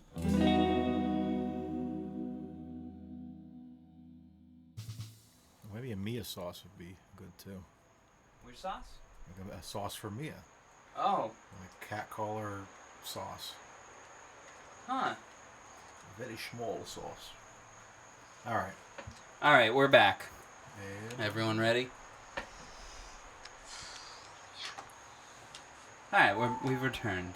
We've got a fan on. The room is cooler. Okay, I've got a note here that sexy in 1963 was jagged edges. Like, if your body had jagged edges, that was really sexy back in 1963. Did anyone notice that? Like, Sean Connery is all jagged edges, but where I particularly noticed it was the belly dancer at the camp. She is gorgeous, but do you notice what I'm talking about? Everyone's got jagged edges in their body shape. You know what I mean? It's not even like it's... Like, she's obviously incredibly fit, and he's in good shape. But it's not like an indicator of shape. It's just everyone... It looks like they're drawn with jagged edges. Do you know what I'm trying to say? Like sharp angles and lines. Like, you know some of the art we saw for Dr. No, where it's just really rough, and like the art for Woman of Straw. yeah. Really rough drawings. It seems like that's like accurate. You know? Like that's art being accurate. Like those people actually look like that. Yeah. Like everyone has jagged edges. It's an interesting I observation. I started noticing it more and more. Robert Shaw's head is all jagged edges. You know? Kromstein, jagged jaw. Like, and gauntness too. Like, anyway. They're So built that different. it was just a note. It's something I noticed of like, everyone's beautiful, but they all have like jagged edges. Anyway, so just an observation, because I was watching a video earlier about how, you know, you look at any video or picture of your parents at 25 and they look like they're 43. You know what I mean? Do you know what I'm talking about? Where people looked older in the past. Yeah, just in general, people just looked very, very different. Like, even with, like, certain like shows like Mad Men or even Stranger Things, where it's like you're doing stuff in the past and they try their best to make them look like they're from that time period. Yeah. But sometimes it's very hard to do because it's just like, I don't know, just like people was built differently. Yeah, the back then. consumption of cigarettes and Yeah. and nicotine and other intoxicants. Although I'll say John Hamm looks like he belongs in that era. Yes, I agree. Donald Draper, like, he looked like he could have been a James Bond back then or something. Robert Shaw with his shirt off when he gets punched in the stomach. His chest and then his stomach, just jagged edges. Like a, Well, I think just he a was sucking jagged it in. edge That's and like then a military thing, just sucking it in. I don't know, it's just something I noticed. Yeah. And then the woman that gives him a massage has the jagged edge boobs with the bra that like Okay. the Malibu yeah. Stacy bra. Yeah. Yeah, they discontinued after some kid poked both his eyes out. Yeah. I think that was just the style back then. Yeah. Because they had to base it off of what was popular at the time in pop culture. You know. Everyone. I've heard this said before that the Bond films were like kind of ahead of their time films that had the culture and the style of the time, but they were always 5 minutes ahead. And then at some point, I think it might have been maybe Diamonds Are Forever, it becomes films that are following films, because I haven't seen Smokey and the Bandit, but I know Diamonds Are Forever is a lot like Smokey and the Bandit. That's a good observation. So It's... You never seen Smoking the Bandit? no. Oh, you gotta But it's see it. but Diamonds Are Forever is where the series starts becoming an American series. You know what I mean? Yeah, I can see that. And then the next film, it's Harlem and New Orleans. Yeah. And then the film after that is a martial arts film. Yeah, I mean, you have to reinvent the wheel. I mean, look at where we are now with Daniel Craig. Bond's just ending. It was like its own story, and like, you know, spoilers, Bond dies in the last one, and so now it's like, what's the next one gonna look like? You know, they're Those ones were so influenced by Nolan's Batman. And then No Time to Die was influenced by films like Endgame and Logan. Yeah. So what will the next series of Bond films be influenced by? And also you gotta the think Barbie about, movie? Oof, imagine. But like, That'd be yeah, interesting. but you gotta think of where, you talk about that change. Look, oh my God. I'm sorry about what- that. You can just let it drop if it's... That's fine. Yeah. But you think about, like, you know, where they were. Connery had left. We had Majesty's come out with Lazenby. And they're like, people weren't that thrilled with it. Let's bring Connery back. Let's make it goofy. And then that did what it did. And then we have another Bond coming in. So yeah, we got to reinvent the wheel. So like, you notice that if you watch every single first movie of the next actor, it's always drastically different. GoldenEye too, just that terrible score, and I don't know what they were trying. It's like a '90s like, and it's very, very different. That was pretty spot on. Yeah, and it's just like they tried to like, yeah, with the DB5's here, and it's still like a Bond movie, but like we have to like also adapt with the time. So it's always interesting to see how they change. But this was like, you know, very raw and different back then. And Majesty's is the first like really heartfelt one. Yeah, and then we went to Campy, so that's why that's why it's so like downer, sort of a downer, because like at the end, he's at the beginning of the film, he's trying to find Blofeld, but it's very goofy. Where is he? And it's like, ask Molly. It's very goofy. So Ask like, Molly. So And then yeah. and like, and coming back to Moneypenny asks, like, you know, A it's- ring oh, no, after your wife his just died. his wife just died, and you're like, Fuck me still, James. please love me. Like he's Some he's comfort pussy. trying so hard to be a rebound. But yeah, going back to this film, style was some great style, some great. Connery was always the best dressed, in my opinion. Craig looks great. Craig, And Daniela Bianchi as Tatiana Romanova. Some great outfits. Great style. Like, because that's even a plot point, is because she was in Russia under communism. This is not a statement on communism as a whole, but like under where she was at the time, she's like, everyone's kind of wearing like moderate clothes. And one of the moments in the train with her and Bond is she's all excited about clothes. I'll wear this nightgown in Piccadilly, and he's like, probably won't wear that. She's like, I love it. It's great. And he surprises her with a new dress, and she's over the moon. So she loves clothes. Yeah. And maybe that's just an excuse to show off some awesome styles. So, anyway, you got any more notes? Oh.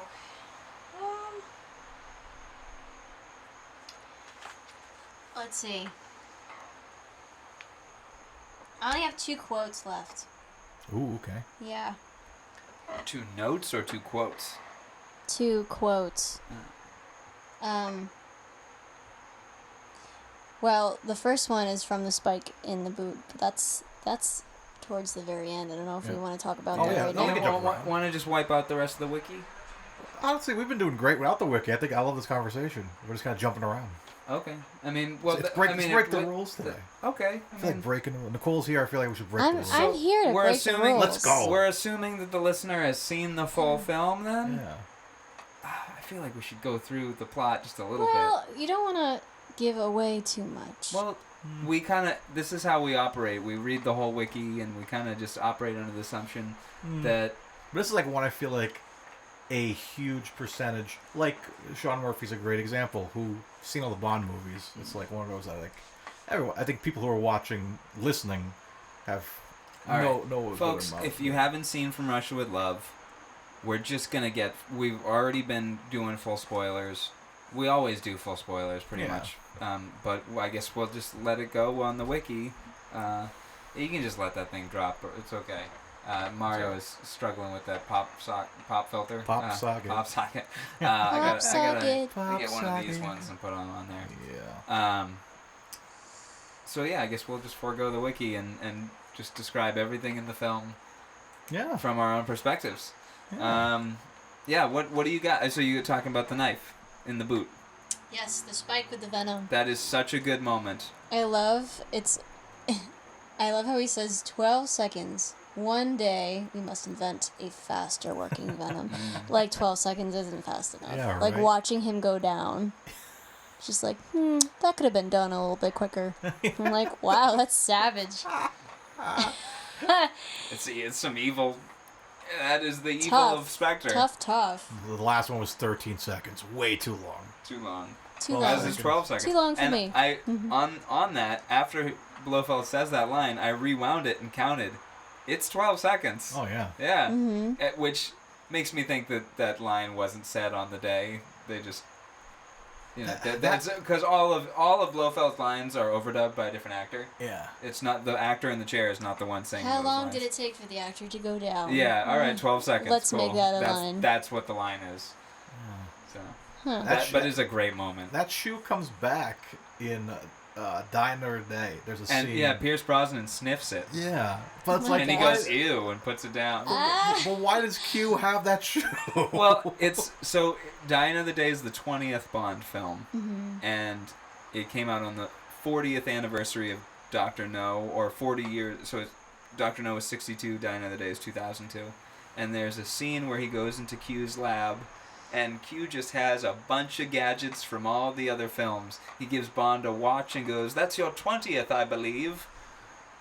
And because it's the 20th film, and you see like the Roger Moore alligator submarine. It was just that's what I Little was thinking Nelly. Everything is there, but he grabs Pierce the Brosnan shoe. picks up the shoe, the knife clicks out of it, and then Brosnan sniffs it and makes a little wince and puts it down. Oh my gosh. Why does he have It that still shoe? smells after 40 years. We never washed it. Not once. The poison, you see, you can't wash it. In fact, she was going to die of poison anyway because she was wearing the shoe. But yes. Great gadget. I could use a pair of poison shoes. Do you think it was a pair? I think it was just one because he clicks it. Yeah, That's how the like, knife comes yeah, out. Because if it was both of them, it would click it and Well, both it's of them gonna would be a come pair because you need them to match anyway. But Well, like, yeah. But only wear one of them. shoe. no, you can only have one, and one's bare. So like you look super sus. And like you got just a Birkenstock on the other one. Or like a just a clown shoe on the left, and then like sandal, like a pair of sandal, like one sandal. Oh, but yeah. That scene at the end always used to stress me out. Like when I was younger, just like what's her name with the red hair? Rosa Cloud. She reminds me of, she's that's basically Frau Verbissina in Austin Powers. So I just call her Frau. Oh my god. That's like what they kind of. Santa Claus! She's my favorite. I had to rewatch Goldmember the other day. It's fucking hilarious. We watched at least like the first half of Spy Who Shagged Me a couple weeks ago. Too. I found the hump a lot. Oh, fuck. Sorry. I want to tell the man I saw her go, but she's not in the cards. Oh, this movie's so good. Which brings us to the Trump mugshot. Anyway. Oh my god. Just for context as to where we are historically. All right, what else we got for notes? Keep going with our notes. Was there your you said 2 quotes. What's the other one? Oh, my favorite thing that Sean Connery says in the whole thing at the end, he's like, in England we say, where there's smoke, there's fire. I was like, what? That is such a weird quote. It's my favorite though because it's so. I'm like, why put that in there? Because you started a fire. What a pun. But like, in England we say, where there's smoke, there's fire, and I'm like, that's like so dumb. In America we say, fire bad. Where there's air, there's sky. Like what? Like. Where I'm from, I say, you're fired. Where there's water, there's probably going to be wet. Yes, water is wet. Where there's a salt mine, there's going to be salt. And we got to get back to it. Let's see, one note I had. So, going back to the scene of Karen Bay in his office with his lady. In the salt mines. In the salt mines. The scene right before, we get that, like, wide shot of the church, and you hear like the guy like in prayer. When I was younger, I thought that was Karen Bay like having sex. I wanted it to pull back a little bit, and Indy's head rises and he goes, Venice. But also some salt mines. Salt mines. On the subject of the where there's smoke, there's fire line, I feel like the 3 Connery films we've watched so far, the Bond films just haven't dialed in that formula for puns yet. You know, because we've got clearly I think he was on his way to a funeral. What? Because they're dead. We've got where there's smoke, there's fire. Why? Because you started a fire. In Goldfinger, you get shocking, positively shocking. I like that one, though. That's the first one where it's like, okay, you're almost there, guys. You're almost there. You know? And then, but Diamonds Are Forever, we have English. I speak English. Who is your floor? Who is your floor? But I'm talking about, like, after kill puns, you know what I mean? Oh, yeah. Like, one of my favorite, actually, speaking of that one, my favorite one of all time. It's in one of the less fun ones. Well, it's a fun movie. Die Another Day. I Mr. Kill. Isn't that a name to die for? I love that. And Mr. Kill doesn't do anything in the whole movie. No, he gets hit with the laser. Oh, okay. Yeah, and he has the laser fight scene. Oh, yes. Now, I'm Mr. Kill. I really like the Lazenby one after he knocks out the henchman that is in his room, and he's got caviar, and he picks it up, and it's a very poorly 80-yard line, but it's like, beluga, north of the castle. I like that one for some reason. I'm like, okay, because that's like... He's like a game show host when he talks, man. It's like, he's like Casey Kasem. Coming in to number 26, it's The Spy Who Loved Me. From Jonathan in... I'm George Lason. In White House. Actually, I'm sorry. This is my Roger Moore voice. Ah, yes, Jake from White House, Tennessee, writes it. Dear Casey. And he writes. I'm writing in to tell you that Sean Connery is the best Bond. End quote. Did you know, in England, they say, where there's smoke, there's fire. I always say, where there's fire, You don't want to get fooled again. That's right. It's me, George Bush. I'm in disguise with Casey Kasem.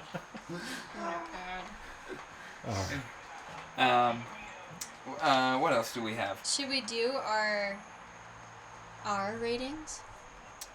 I still have a few notes. Yeah, 'cause I'm wiped out of notes myself. Okay. So I want to run through the rest of yours. Let me wipe out the rest of my notes here because Okay. I have a tendency to take a lot of notes. He does. Even when I really like a film. Okay, yeah, so James and M in Tokyo, what's the dirty story? And I love how Moneypenny is swooning over that whole moment. We should write a fan fiction about that. I think in her head, she's writing a fan fiction about that. She's like, oh, I wonder what they were up to in Tokyo. Okay, we both remarked at the fire truck. It was a cool looking fire truck. Yeah. Oh, yeah. You could see all of them inside. I'm like, dang. You could just throw a rock at one of them. Somebody falls out. It looked like it was falls carved. unconscious. Like, it's so easy. Like, It looked like it was carved out of a single piece of wood. yeah, it's so Or two. strange looking to me. I'm like, What is that year a is this? bus? Like, that's not a. Like that's like a fire truck from like 1602 or something. Well, That's I mean, just I old get it. looking. You have to having the sides open like that, and Yeah. you just have guys like jump out easier or something. But I'm like, it's just such a. You gotta have a lot of guys in there because they gotta all pass the bucket of water to each other down the line. Exactly. They get to the right. last one, it's like there's no water. Well, Tosses like 3 drops onto it. It's just an overfilled bucket splashing down to nothing as it gets down. yeah, Just tossing like it. that scene in Fantasia, with Oh yeah. with the broom. You remember that? Oh my god. Oh, yes. Ah. I understand how Connery can be somebody's only Bond. I totally get it because there's like a generation of people that are like, nope. After Connery, there's no more James Bond. He's the only James Bond. I can see that too. And this movie, I can see why people would think that because Yeah. he is good. But I guess we'll get to that when we get to our ratings. The timing of the cinematography, everything is amazing. Like the way that Connery is having a conversation with one of the porters, or is it Karam's son? I forget. But like the conversation wraps up and Connery gets on the train and the train moves. Like it's just beautiful cinematography and timing. And 2 particular examples, both involving Red Grant and Bond. The first is when Bond gets off the train and tells Karam's son that his father has been killed. And the whole time, in the background, Grant is stalking him. Hides. When Bond turns, Grant hides and you see his reflection ever so slightly. But it's beautiful and it's all one shot. Yep. And it ends so perfectly. There's a small little jump cut to when the train is moving, but it's where Robert Shaw is just standing there, and it's so good. The cinematography is phenomenal. And the second example is at the next train stop, where it's all one shot. We follow Grant getting off the train. He identifies the agent that Bond is supposed to meet, Nash. Gives him the code of the lighter bit, and then pats him on the shoulder and says, we got to get out of him, brings him into a back room, and once Nash is in front of Grant puts on his gloves, and you know what's about to happen. And I like that we don't hear it. Like we know. hear nothing because it's all covered by train noises. Yeah, and we heard that line already twice in the movie, so it's like you gotta know like the lighter to match it. Like okay, You can read their lips too. Yeah, so that was phenomenal. And then all in the same shot, Grant comes out with the hat and the briefcase and meets Bond, and you see them, you read their lips doing it, and you can kind of hear Bond go, I use a lighter. You can kind of hear it. It's kind of in there. Yeah. But all of it is one shot, done flawlessly, and not a line of dialogue can actually be heard. But you know entirely what is happening. Yeah. It's phenomenal cinema. So that was one of my notes.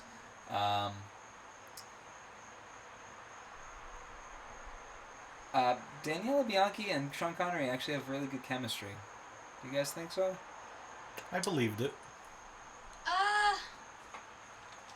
Yeah, it was believable, I think, but I don't know. Not my favorite pairing.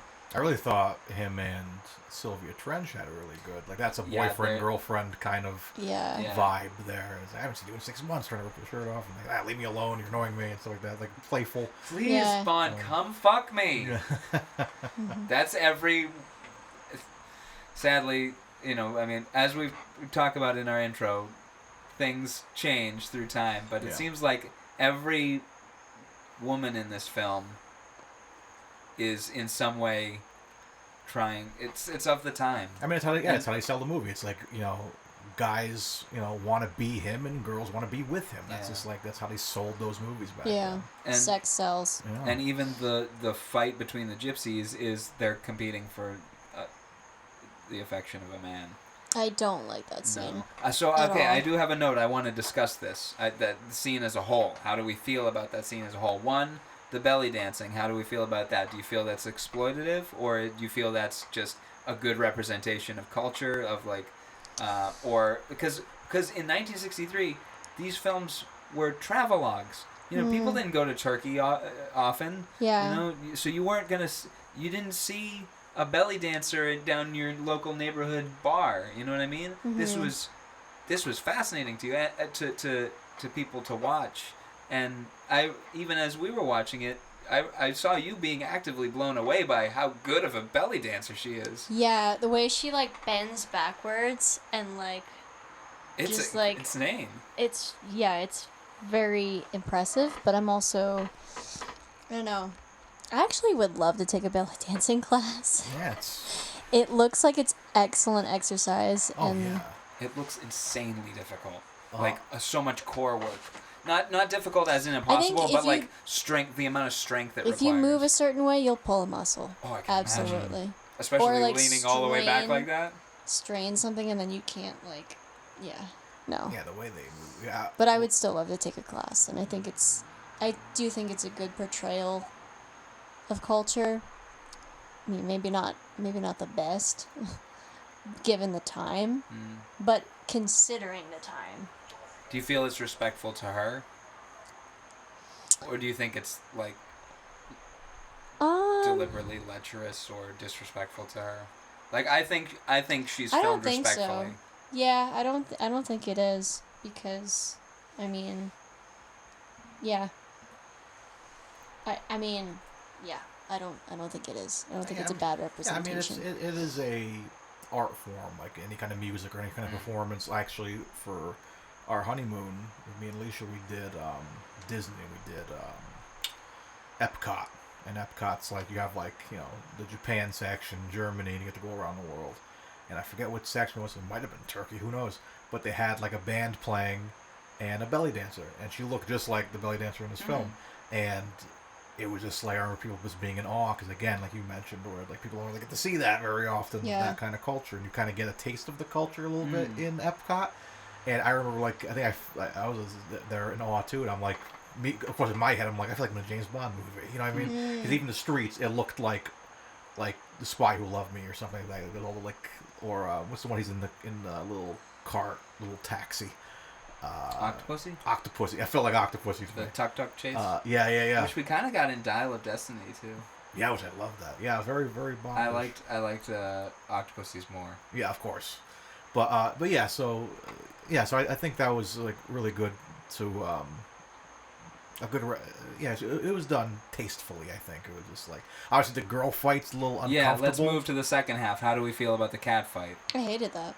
It was weird. Totally hated that. I thought it was completely unnecessary, because that struck me as like filler material, like, or just like one of those things that's like, wouldn't it be hot if they fought, because they're it's barely dressed anyway, and blah blah blah. Let's just make that part of it. It's like, the man show. We get to see girls wrestling in pudding.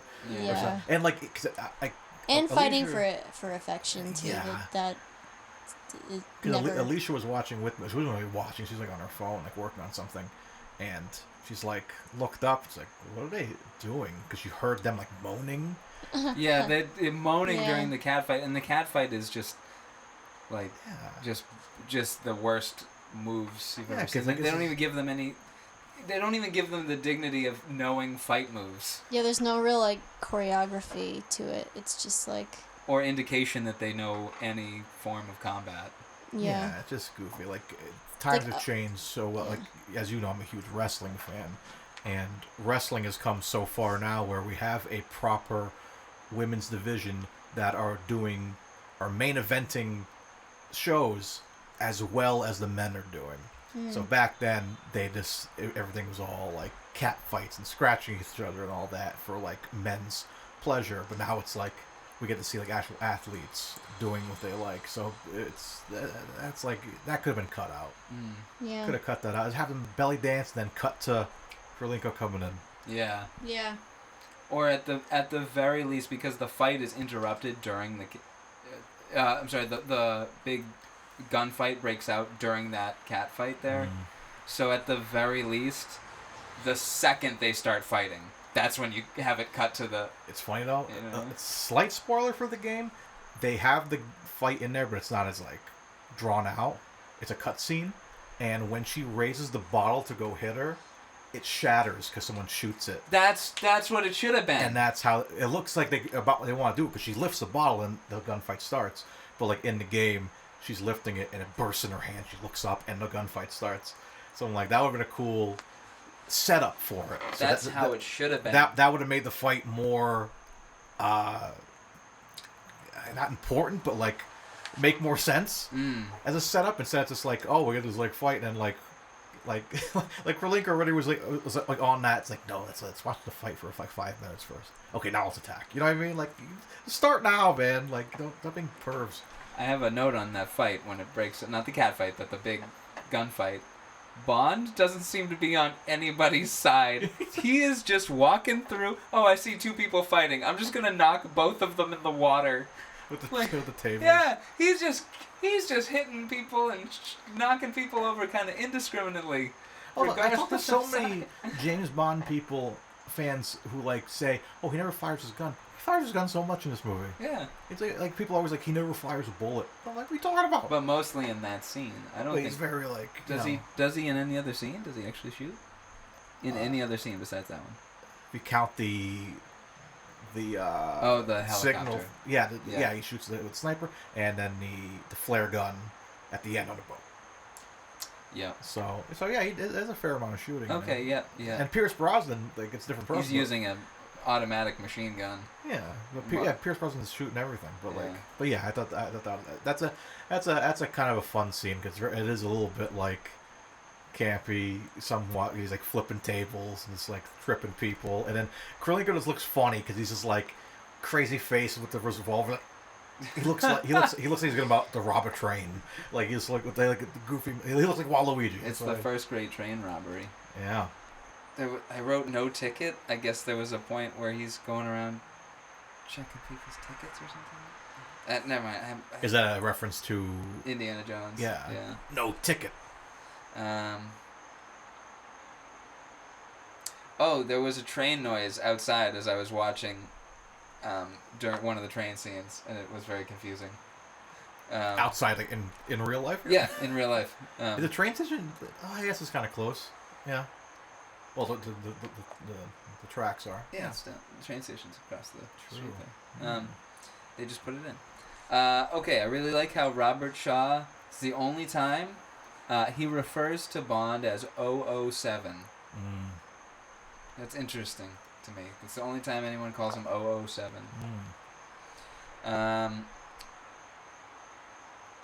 What is with the kiss my foot moment? Oh, it's like a dominance thing.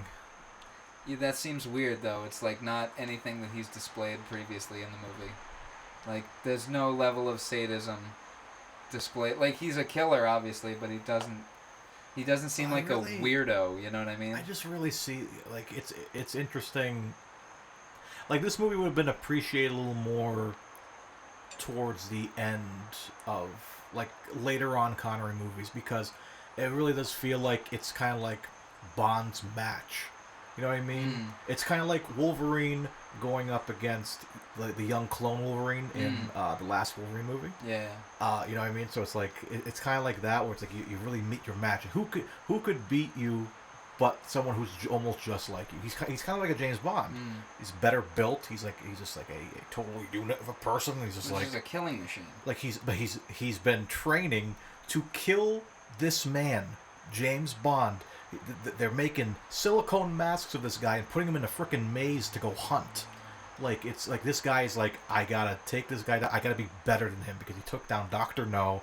Like, I will be better than him. He will bow down to me. It's a power thing. Do you know his... Have you read the book? No. I've only listened to the audiobook once, but do you know his backstory? No, not really. He is a serial killer that only kills during the full moon. Ooh. Yeah. Anyway. That makes it a little, werewolf-esque. it's like Twilight. He's probably Team Jacob. All right, I'll just piss through the rest of my notes here. Piss it. Piss on your notebook. Good. Also, I just discovered Lotte Lenya, who plays Rosa Klebb, was an Austrian-American singer and actress. Oh. So, yeah, I want to hear her singing voice now. I want to hear Rosa Klebb's singing voice. Okay. The wooden train doors during the fight sound like Star Wars lasers.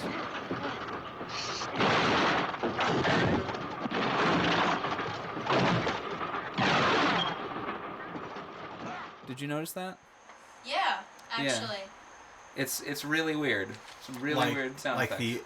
the ones the AT-ATs would shoot off. Lotte Lenya, not to backtrack, but she is on Spotify Ooh. All right. Well, we will listen to... with quite a bit of stuff Really? from, looks like 1958. No, 1955.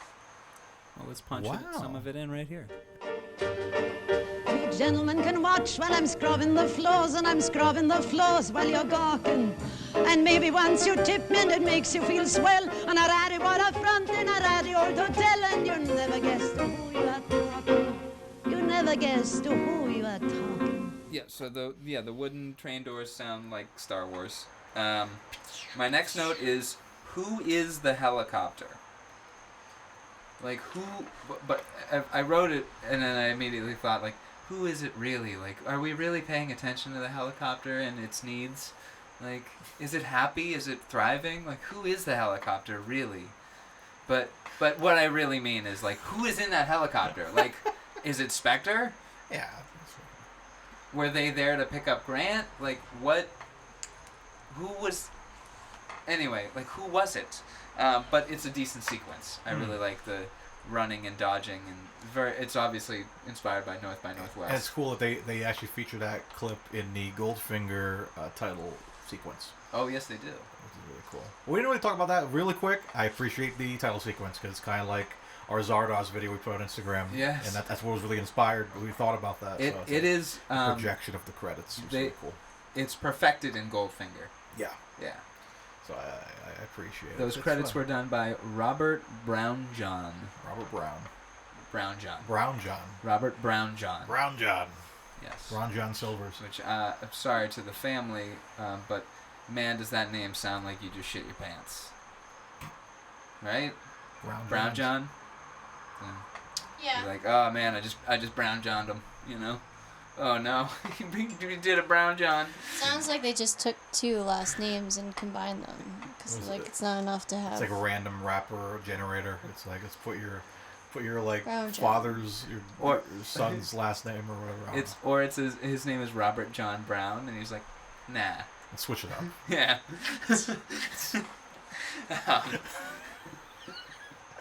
That's like being Downey Robert Jr.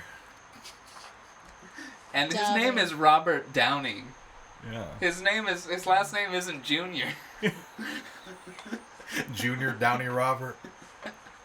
Junior Robert Downey. Downey Jr. Yeah, my middle name is Downey. Listen here, Jervis. Play my sex mix. Wow. Right, That's a decent Tony Stark. Thank you.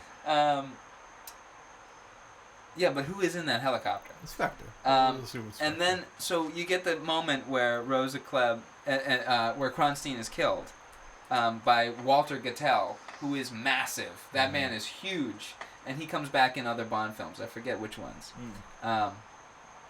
But wait a second. He plays the head of like hold on. Walter Gatell is in The Spy Who Loved Me as the general. Yeah, I was thinking that. And The Living Daylights. Yeah. Okay. But not the same character, right? Not the same character as in From Russia with Love. So yeah, he plays General Anatole Gogol in The Spy Who Loved Me, Gogol, Moonraker, For Your Eyes Only, Octopussy, View to a Kill, and Living Daylights. He's a busy guy. Yeah, but in this film, he plays a henchman, Morzeni. Morzeni. He's very big. He's a very, very tall man. But immediately after that scene where he kicks Kronstein, he's in one of the boats that's chasing James Bond. Yeah. So do you think Bond drove his boat by Blofeld's yacht? Do you think that's where they were? I guess, yeah. Anyway, and then my final note is on those. Klebb's death is great, and her acting in that is great. But the boat fire and the stunts and the screams, that people are really being set on fire. It's insane. Yeah. There is some real danger going on. Really mirrored the Dr. No, because that's kind of like the end sequence in that one. It's like, again, big pyro budget, just blowing things up. People flipping over the dock and stuff, almost like hitting boats. And then there's that moment where there's a dude that's like clearly knocked out, and Connery just pushes him into the water. Like, he's unconscious. He'll drown. Oh, he'll be fine.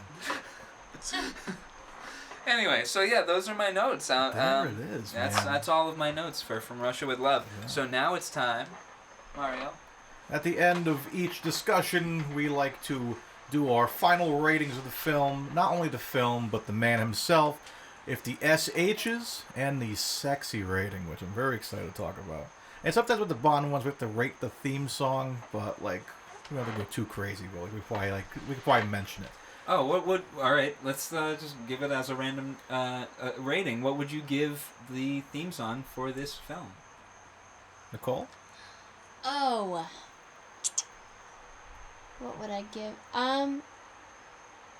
Probably a 7. Yeah, I'd give the theme song a 9. How about you, Mario? I think I'll give it a 8. I'll be right in the middle. Like a sandwich. I'm the ham in this sandwich. I would love seeing it. It's a good... I like the vocal version of it. I feel like the one actually used in the title sequence is like a little weaker. I like both. I think the instrumental slaps. Especially because of the... Yeah. Like that little machine gun. Oh, there is a brief moment... I meant to write this one down, but I'm just going to say it. There's a brief moment in that explosion with the helicopter... In that scene, they tease the dun, dun, dun, dun, dun, dun, dun, dun, dun. It's like ever so slight. It's like very small. It's like for like maybe 2 or 3 seconds. Yeah. That's what's really one of the things I appreciate about the Bond series is they always, like, every movie has a special score. You know, it's like usually based on the theme song. It's like in this planted and everything, but then you get those little brilliant moments of like the theme song, just snuck in with either it's a violin or a trumpet or whatever, and it's brilliant. That's why these like movies are so special. Like not just because of the action, it's just like as a music fan, it's just fabulous, and it gets me excited. Every new movie. I remember we went to go see the new one, and Dylan got the vinyl for it.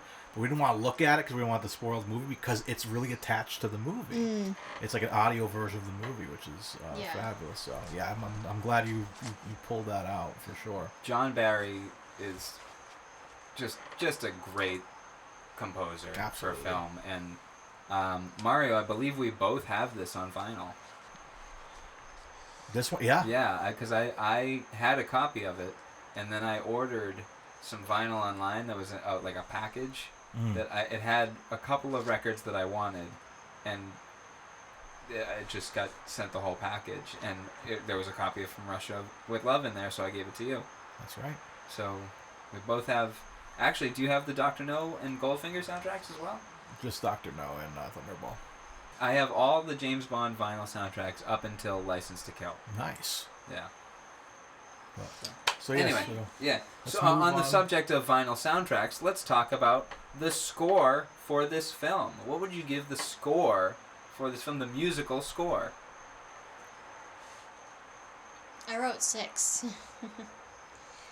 Because I think the theme song is probably the best part of it, and that little Easter egg. But other than that, I was like, okay. Yeah, it's not the most Thematically beautiful or really adds to what's happening too much. Okay. There's some scenes where it could have used music. I feel. Right, yeah. You know, even that, like, I kind of like the silence of the Grant and Bond fight in the car, but I would have liked a little bit of some little tussle. music, something. Tussle language. Well, I think that scene playing out in silence works better. Right, yeah, but sometimes But it could have used something. So I think 6, you said? I'll probably give it a 7. I think I'm going to sit at 7 because it is very recognizable and very fun. So, but not the best Connery score. I'm going to give it a 9. I really like the score to this film. We're really climbing the ladder today with our scores today. I like it. I think it's a really good score. All right. I think it's one of John Barry's better scores, actually. I may listen to the vinyl tomorrow afternoon. This and the score for Majesties. Yeah, I think are some of his least repetitive, too. Yes. Because in the scores for Diamonds Are Forever, Moonraker, it's a lot of repetition of simple themes to the point of kind of being annoying, like especially in You Only Live Twice. But this one, really good score. I'm giving it a 9. Excellent. Right, let's move on to our SH rating. Mario, or actually no, you're good. Guest rank. What did I do here? Okay. No, we're still going. Okay. Guest rating first. What are you giving the SH? How thick is the S on Sean Connery's H? I gave it a 2. Oh, wait, I'm sorry. Switch them. How thick is the H on Connery's S? Oh. Sorry about that. Yeah, that's more accurate. Scale of 1 to 10, I'd put 2. Because I think I've had the privilege of really hearing it in other films. So for this, I was like, wow, he really tamed it.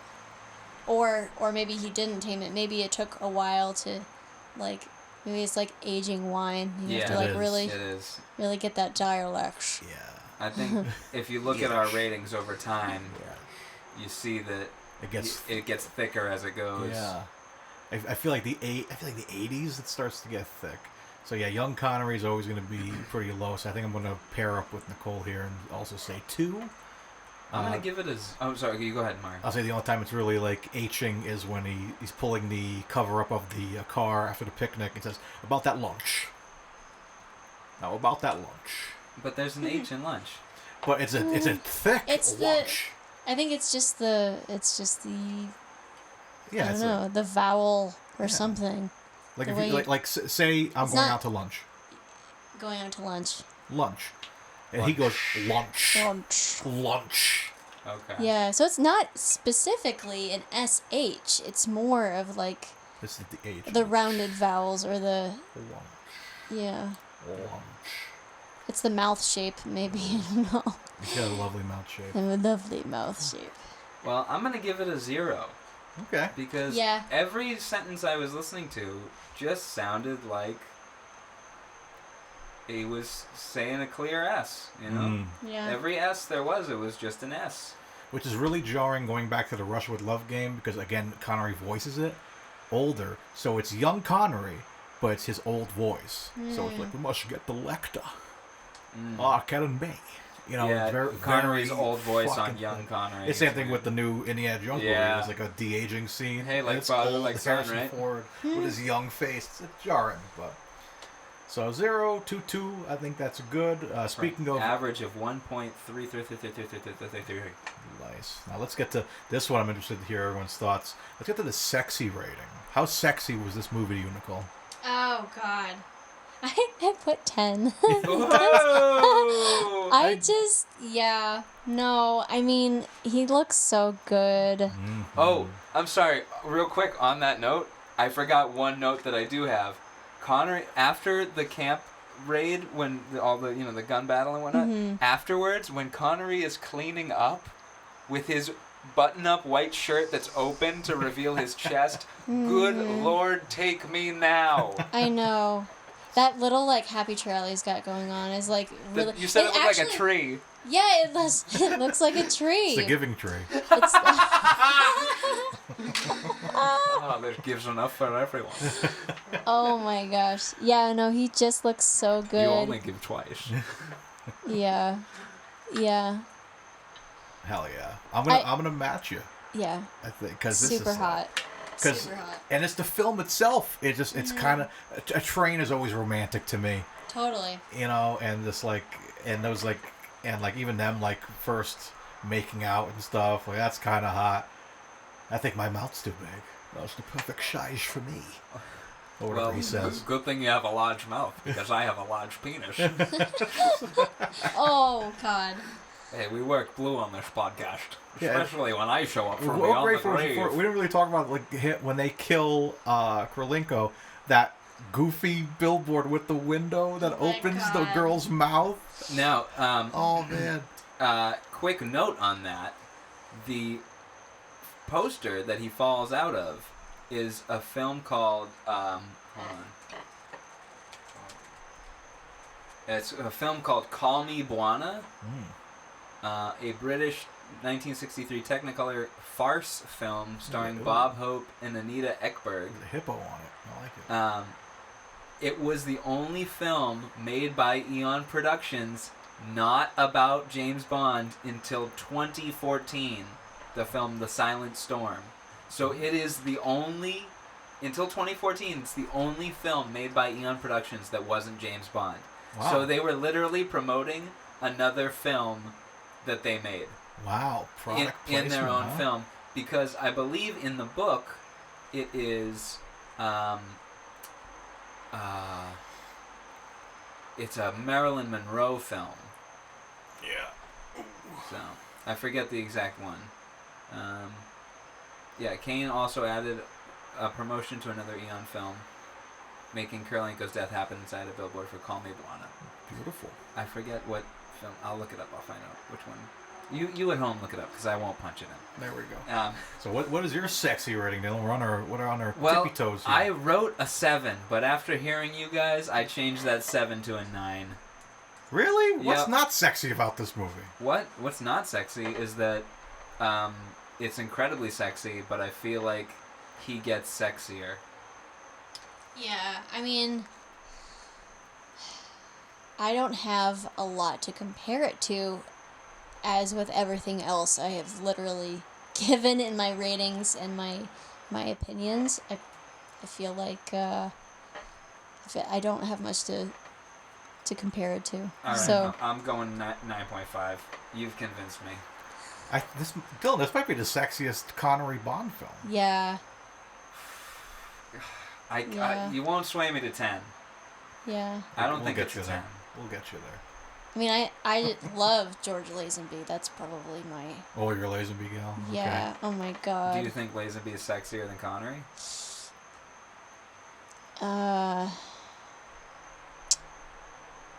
No.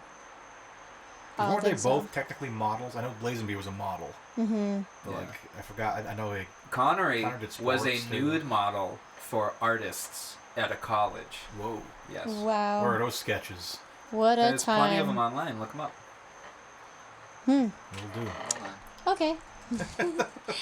Never See you mind. guys later. Yeah, well, I know what we're doing after we Here record. we go. Got them right here.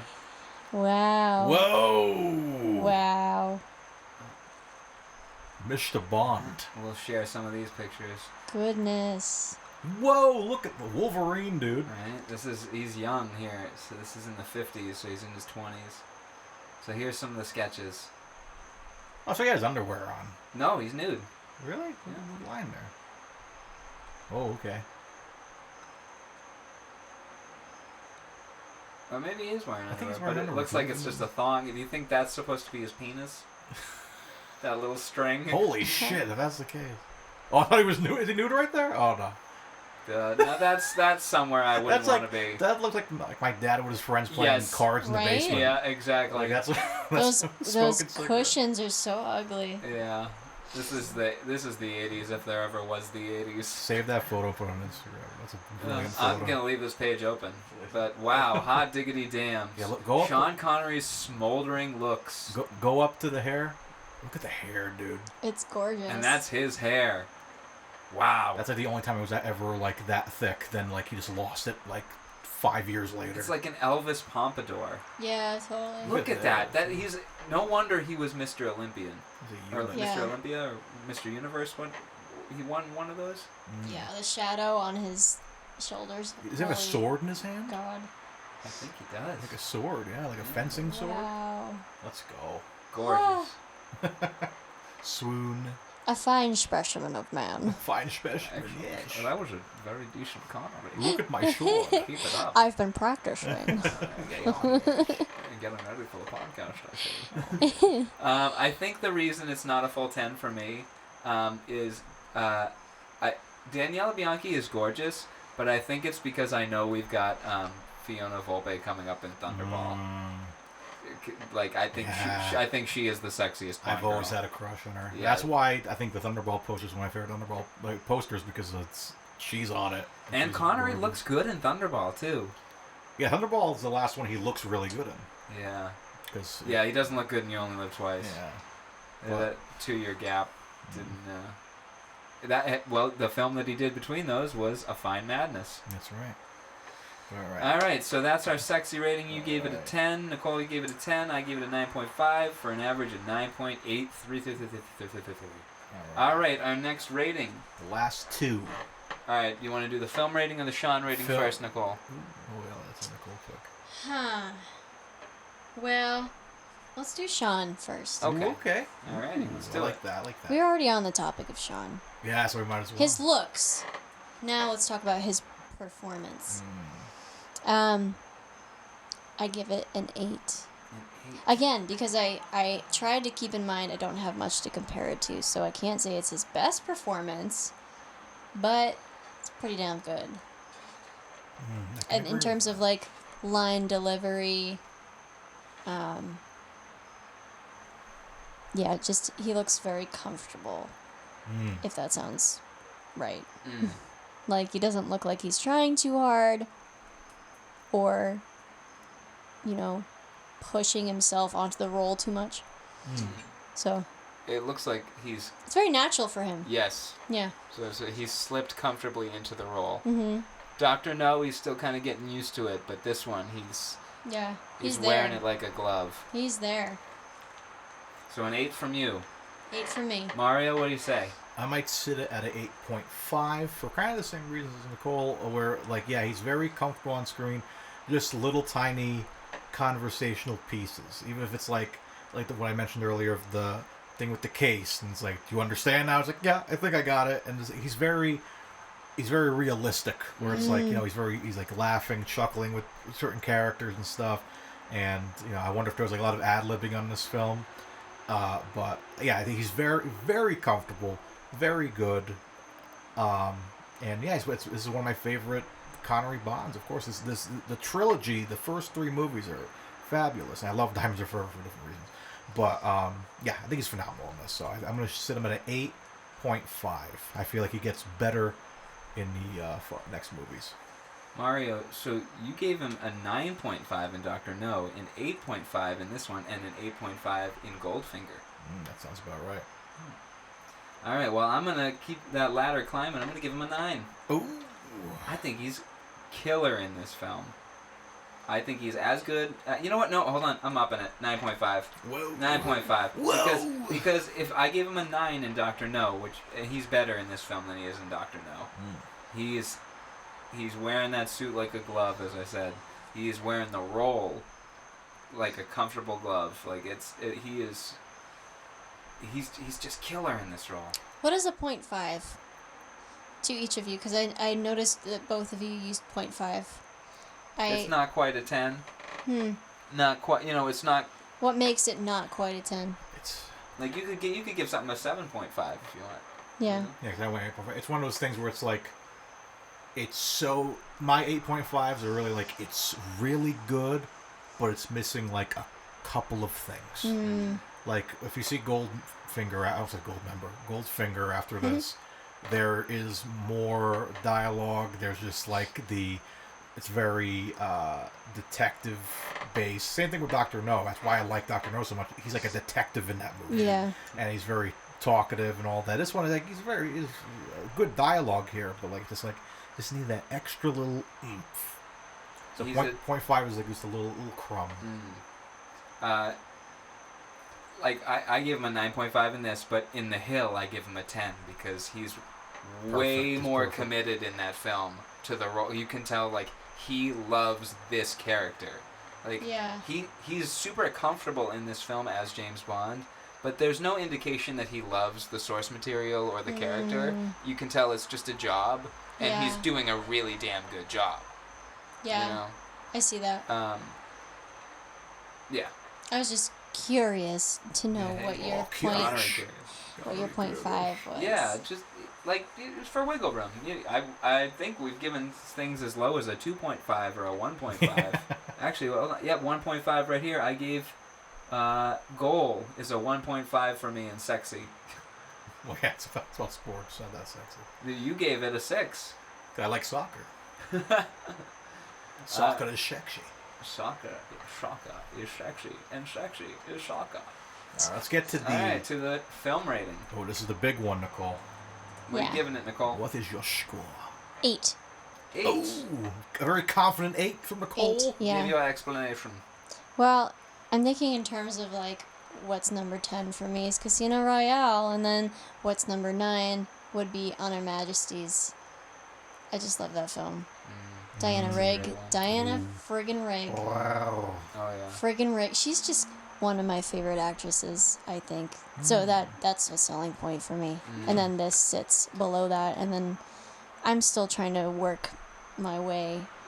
Again, I don't know much about Bond films, so. But yeah.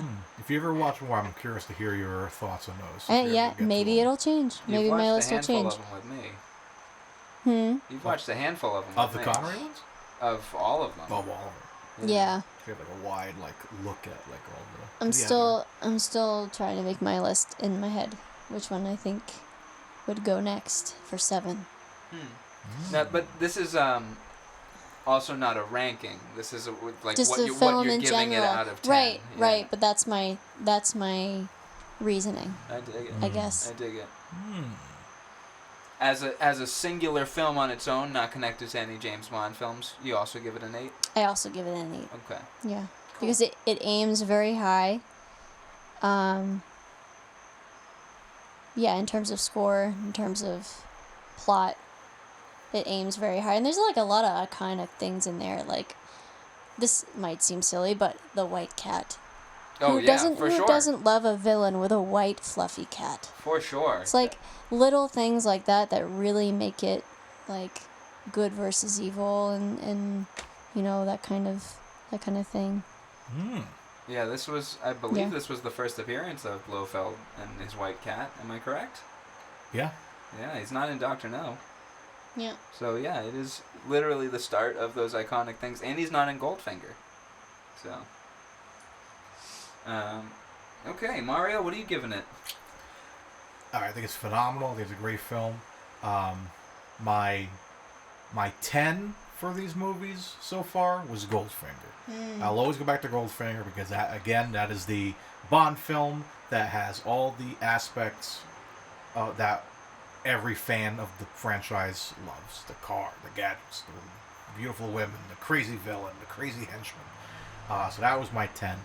This one, I believe, is under that for that reason where it doesn't have all that stuff. It has Yeah. it has your little mini Q scene, but it's in the office. We never go to the office. We go to the lab, and we see the people launching out of microwaves and freaking And the Flash putting babies in microwaves. and Fortnite dancing on a freaking fire hydrant. It's doing stupid stuff in the background. That's why I love about this franchise. Jeremy Bullock getting trapped in a phone booth. So I believe it's right under Goldfinger for me. I think it's a phenomenal film by itself, but as a Bond film, I gotta give it a 9.5. Wow, Mario, I'm gonna meet you right there. It's a 9.5 for me as well, Crank that soldier boy. which gives us an average of 9. I think, this film is just it's a tightly wound watch. You know, it's a Swiss Army. Sorry, not Swiss Army. It's a Swiss-made watch where every single piece is damn perfect and essential. You know, this is one of the few Bond films where every interaction is essential for the plot going forward. Like the thing I mentioned of when Bond gets hit with the gun and Grant takes his money. Like, you don't even think about it, but then you realize it's Bond putting it together in his head that, like, oh, okay, this guy is a killer, but also he's greedy, so I can play on that. I mentioned, the hotel room earlier. That genius move of, like, okay, we'll have him go to the bridal suite, because he would never suspect that would be bugged. It's everything in this film is so damn good, and everybody in this film is so damn good. Our whole MI6 cast of Q, it's nice to get a kind of just relaxed Q, not stressed about anything. Yep. M, also not stressed about anything, but also trying to cover up that he may be kind of a dirty dog. Messing around in China or Tokyo. Moneypenny is delightful. Yep. And then you've got the... Okay, I created an extra rating for this one. I'm going to ask you what your ratings for this are as well. I did... so we've got our SH, our sexy, our score, our film, and our Sean. Yep. But what we don't have is our Shaw rating. And I give Robert Shaw a 10.5 in this film. Because he's awesome, and he makes this movie the amazing film it is. I think that Robert Shaw elevates this film to be one of the best Bond films. I agree with you. Absolutely. What would you guys give Robert Shaw as Red Grant? Oh, I don't know. Pass. Pass? Yeah. Oh, okay. Mario? Yeah, I'll probably agree with you. 10. 10 points. He's great. He's phenomenal. Yeah, he might be my favorite part of this film. Yeah. And you don't hear him speak until he introduces himself as Nash. He doesn't have one line in the movie until then. And the match interaction, you don't hear him say it. Yeah. So it's just really good. Partying outside. Yeah, it's just really good villain writing. Absolutely. And just really good plotting all around. I really enjoyed the audiobook when I listened to it, and this film is a great... It is probably the most faithful Bond adaptation. But yeah, it's really good. 9.5 for me. I love this film so much. Excellent. Hence why I was so excited for it, for the wheel to spin, and then even more excited when the wheel landed on it. Which speaking of, brings us to... Mario? At the end of our ratings, we go to the final frontier, the Wheel of Curiosities. And since we have a lovely guest today, I believe we're going to give you the honors of spinning the wheel for us to figure out which film is next for Nicole. Are you ready for that responsibility? Yes. All right. It's a big responsibility. It is a big responsibility. So the first thing you're going to do, I'm going to hit shuffle a shitload of times, and you're going to tell me when to stop shuffling. Okay.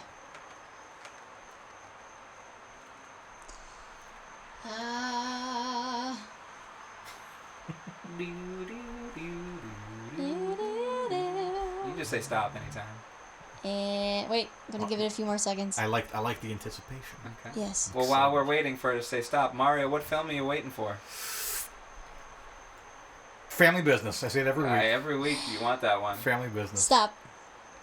Okay. I could go for Thunderball and Never Say Never Again. I thought before you were like, I don't want to do any Bonds back to back. Well, after watching this film and then we talking about how sexy Thunderball can be, except for the spa scene. Anyway, but also I still really want Hunt for Red October. Oh yes. Because that movie slaps. And having we went and saw Mission Impossible Dead Reckoning recently. That is very Hunt for Red October. Yeah. Because it involves a submarine. Yeah. Spoilers, the submarine. Yeah, and obviously that doesn't make a movie exactly similar to Hunt for Red October, but it feels very similar. It does for me. But all right, I think it's time. Nicole, are you ready for this? Oh my gosh. So She's sweating. you're gonna hover the mouse I'm over his. actually sweating. You're gonna It's hover hot the in mouse here. over his face, and then you're just gonna click. All right, but first we gotta say the phrase, and you get to say it with us, because right now, Mario, it is time to spin the Wheel of Curiosities.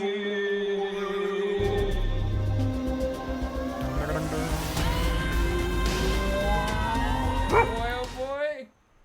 Ooh. Robin and Marion. Okay. Alrighty. Ooh. We're getting a Robin Hood film. Ooh. And I believe that it's elderly Robin Hood? Is Robin Hood in a nursing home? No, but like it's Like an older. Yeah, it's Just give me the year. I don't want to see any posters. 1976. So he's a bit Okay. older. Okay, but not too old. Yeah. And he plays Robin Hood. Let's go. We're gonna see Sean Connery as Robin Hood. We're men in tights. Around the forest looking for fights. We're men in tights. We give to the rich and give to the poor. That's right. We may look You give to the rich? Pansies. I love that movie. We should watch that with. I love that movie. We reference Me that too. in. I grew up on that movie. He's coming to Comic-Con. The guy who played Rob. I just want to meet him. Carrie Elwes. Yeah, like I just want to. Oh, I want to give him a one kiss. of my first crushes. He's so gorgeous. He's still good Princess looking. Bride. Oh yeah, he's Oh. so beautiful. Still super dashing. And he was in Dead Reckoning. That's right. Yeah. As the head of the CIA. That's right. When we nudge each other like it's Robin Hood. Yeah. I'm gonna go see him. Let's go. Yeah, go meet him. Give him a kiss for me. I will. But anyway, so yeah, we're going to be doing some Robin Hood action next week. I'm looking forward to that one. 1976. Star Wars was just on the cusp. Almost there. But anyways, this was fun. From Russia with Love is now behind us. Nicole, thank you so much for joining us in this. Before we go, would you like to plug anything? We have some fantastic music out there. Let the people know. And also, do you want to come back for an episode? Is there any other films you'd want to watch? But go ahead, do your plugs first. Oh, I'll have to get back to you on other films, but no, not really. Things are pretty quiet right now. Really? Yeah.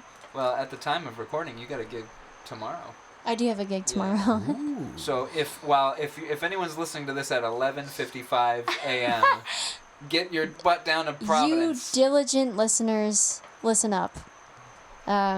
Yes. With your awesome band. Tell us about your band. How's about Charlie? Let's go. Yeah. Let's go. Anything to promote there? Well, yeah, things have been quiet for You got us. some solo gigs coming up? I do have a solo gig coming up next month. I'm playing at the East Greenwich Odeum, Okay. which I haven't been there since I was 19, and I'm 30 now, so that says a lot. So it's going to be a trip being back in that building. But I'm playing a set of Joni Mitchell covers. What? So, Let's go. Oh yeah. Yeah. Good stuff. Yeah, I'm excited about it. Practicing all day, every day. Well, not all day. You were I have a practicing job. earlier as I was setting up for this podcast. Yes, I was. I I heard you came and heard you playing. jam a little bit. Yeah. Yeah, that's Yeah. exciting. Yeah, Let's go. yeah. It's a good gig. It's nice. It's an honor to be when people are like, "Hey, I like the way you play that song," and others. So why don't you put together a nice set? And I'm opening for a Neil Young tribute. Ooh. Yeah, so it's gonna be. Well, that's going to be a good night. Yeah, obviously. Aren't yeah. you doing a Brandy Carlisle tribute night as well? Yeah, and September 9th at Askew Nice. with Julie Rhodes. If anybody's in the Rhode Island area around that time, Yeah, come on out. come out to Askew September 9th. And celebrate my 30th birthday with me. That's probably what I'm going to be Oh yeah. Oh, celebrating. Oh yeah. let's go. Gonna be a good time. 30, man. 30 is crazy. 30 will be good because my 20s were like, what the heck? Yeah. Yeah, the 20s are your What do you- time to fuck around and find out. Fuck and around fail. and really Oh, find out. I fucked around and found out a lot. Yeah. And fail. That's the third most important thing. You gotta fail at some things in your 20s, you know? Yeah, for sure. Like that's your time to Oh, yeah. to really to fuck around, find out, fail, and see what works, you know? That's our tagline for this podcast. Fuck around, find out, and fail. Hell yeah, man. But hey, Yoda taught us that, you know? Failure is just as important. Fuck around and find out, you must. And failure. Failure, fail at everything. I'm Goofy Ghost Yoda. Mia just ran away. She's scared of our Yoda. Oh my god. She's Whoa. actually scared She's having of. flashbacks of Order 66. She was there. She's just mad because she kind of looks like Yoda right She now. looks like a little baby Yoda. Little She Grogu. really does. When we get the The lion cut for her. yeah, well, when we have that brown plushy blanket, we wrap it around her. She totally looks like Yoda with her little wrinkles right now. Oh my god. So sweet, little Mia. Her little ball sack belly. Aw. Yes. But all right, guys. So yeah, this was From Russia with Love. Sean Connery will return in. Wait a second. I have one more question for you. What? After watching him in this, does it interest you to watch him in more? Oh. Would you are you interested now to be like, I could watch more Sean Connery films? Definitely, Or is like yeah. I'm set with that. That's enough. No, that's I can never have too much. He's compelled to watch Never more. enough Connery. Yeah. Okay. No, I think, yeah, I definitely think I would.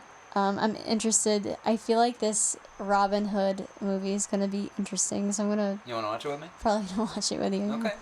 Nicole will return next week. Hey, if Whoa, you want, oh my you're more than gosh. welcome to. If I like it, we'll We've see. got no We'll guests see. lined up for it, as far as I can see. So if you're into it. Yeah, no guests lined up. And another question: would you recommend this film to others? Yes. Yeah. Mhm. Okay. Especially if they're new to James Bond. I feel like this is a good representation of the character. Definitely. Awesome. Hell yeah. Alrighty. So yeah, as Mario was saying. Let me rewind the tape real quick. Sorry. Ladies and gentlemen, that was From Russia with Love this week. Sean Connery will return next week in Robin and Miriam. Marion. Whatever. It could be fucking Robin and Steve. I'll still be here for it. But we cannot wait. It's going to be a Robin fun and the Time Bandits. Robin and Miriam 2 Electric Boogaloo. Indiana Jones and Marion. But yes, guys. Wait, that actually works. Yeah? Indiana Jones and Marion. True? Yeah. Shit. We'll be back. Hey. We'll be back for Indiana Jones 5 next week. So yeah, guys, we'll be back next week again. Thank you again for hanging out. Thank you to Nicole again for Yes, hanging out Nicole. with us. Thank you. Thank you very much for joining. It's been a pleasure. Did you have a good time? Yes. Good. Thanks for having me. And thanks for letting us have you here as a guest in our home. In your own home. Yes, a guest in my own house. Oh yes, For but sure. Well, it's not my house. I just pay rent here. Yeah. But, I know the feeling. you know. Because I also pay rent. me too for some reason. Yeah. No. It's Oh, really helped wow. out. Thank you, Mike. Oh, you're welcome. Yeah. In fact, we haven't paid rent in a while. Yeah. That's been me. It's But all me. Alicia keeps texting me angry messages. Oh, yeah. So why is Mario spending all his money on you? I don't know. You're like, he loves me more. Yes. The roller discos made me very sweaty. Yes, very sweaty. Oh, yes, that's like listening to the Beatles without earmuffs. I get by you who painted gold. Same gold member quotes. I lost in an unfortunate Smelting smelting accident. I hope we do Kane Curious, then we can watch gold. Yes, guys. Again, thank you for joining us, and we'll be back next week. As I've always. I've been Mario Lima. And I've been Dylan Titus. And I'm Nicole Gauthier. And as always, folks, Stay curious. Mario, Nicole, I just realized something. What? So I searched for Robin and Marion. Every week, we haven't been doing it lately. We usually tell people where they can find the movie. And we haven't been doing that lately. But I just searched on justwatch.com. It's not available to stream anywhere. You can rent it. But I looked at the poster, and something struck me. Here's our leads. Sean Connery, Audrey Hepburn, Robert Shaw. Dun dun. Wow. We went from one film. That's my favorite reaction ever. Wow. But we went from one film. We had a 1 in 40 chance. Wow. We went from one film with Sean Connery and Robert Shaw to the only other film with Sean Connery and Robert Shaw. Wow. Wow. Okay. All right, That's maybe that sorry. impressed me way more. But No, it is. It's No, crazy. No. I'm sorry. I'm just overheated, and my reaction is like, my brain's like, like I'm We should all having go a hard, jump in a river afterwards together. Okay, I'm down having for that. a hard time processing. Well, But I that figured is that was worth having at the end of this podcast. That's for very sure. worth it. Absolutely. So for those listening, it's not available to stream anywhere. You can rent it. But holy shit, Sean Connery and Robert Shaw, again, the Wheel of Curiosity has been kind to us. So, Thank you, guests, for sitting back down yes, to get that information. exactly. Of course. Oh, Well, it'll be- I People do. were getting up out of their cars, like, oh, we're not done talking. Oh, they were in the middle of the highway. The podcast ended and they just pulled off to the side. Like, oh, I gotta get back on the highway. They're still talking. oh my God. No, please drive safely. Yes, please drive safely. Don't hurt yourself. All right, yeah, drive safely out there, folks. And once again, I've been Dylan Titus. Wow. Wow. Bye. Bye. Bye. Wow.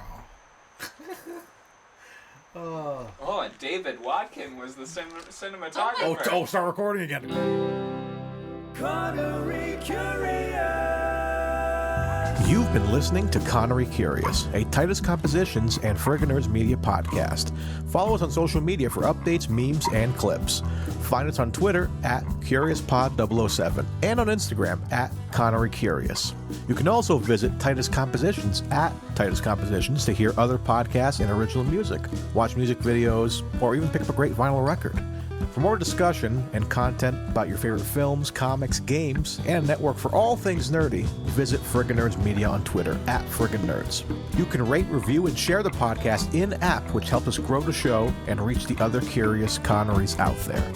Thanks for spending time with us, and have a great day, but also, remember, stay curious.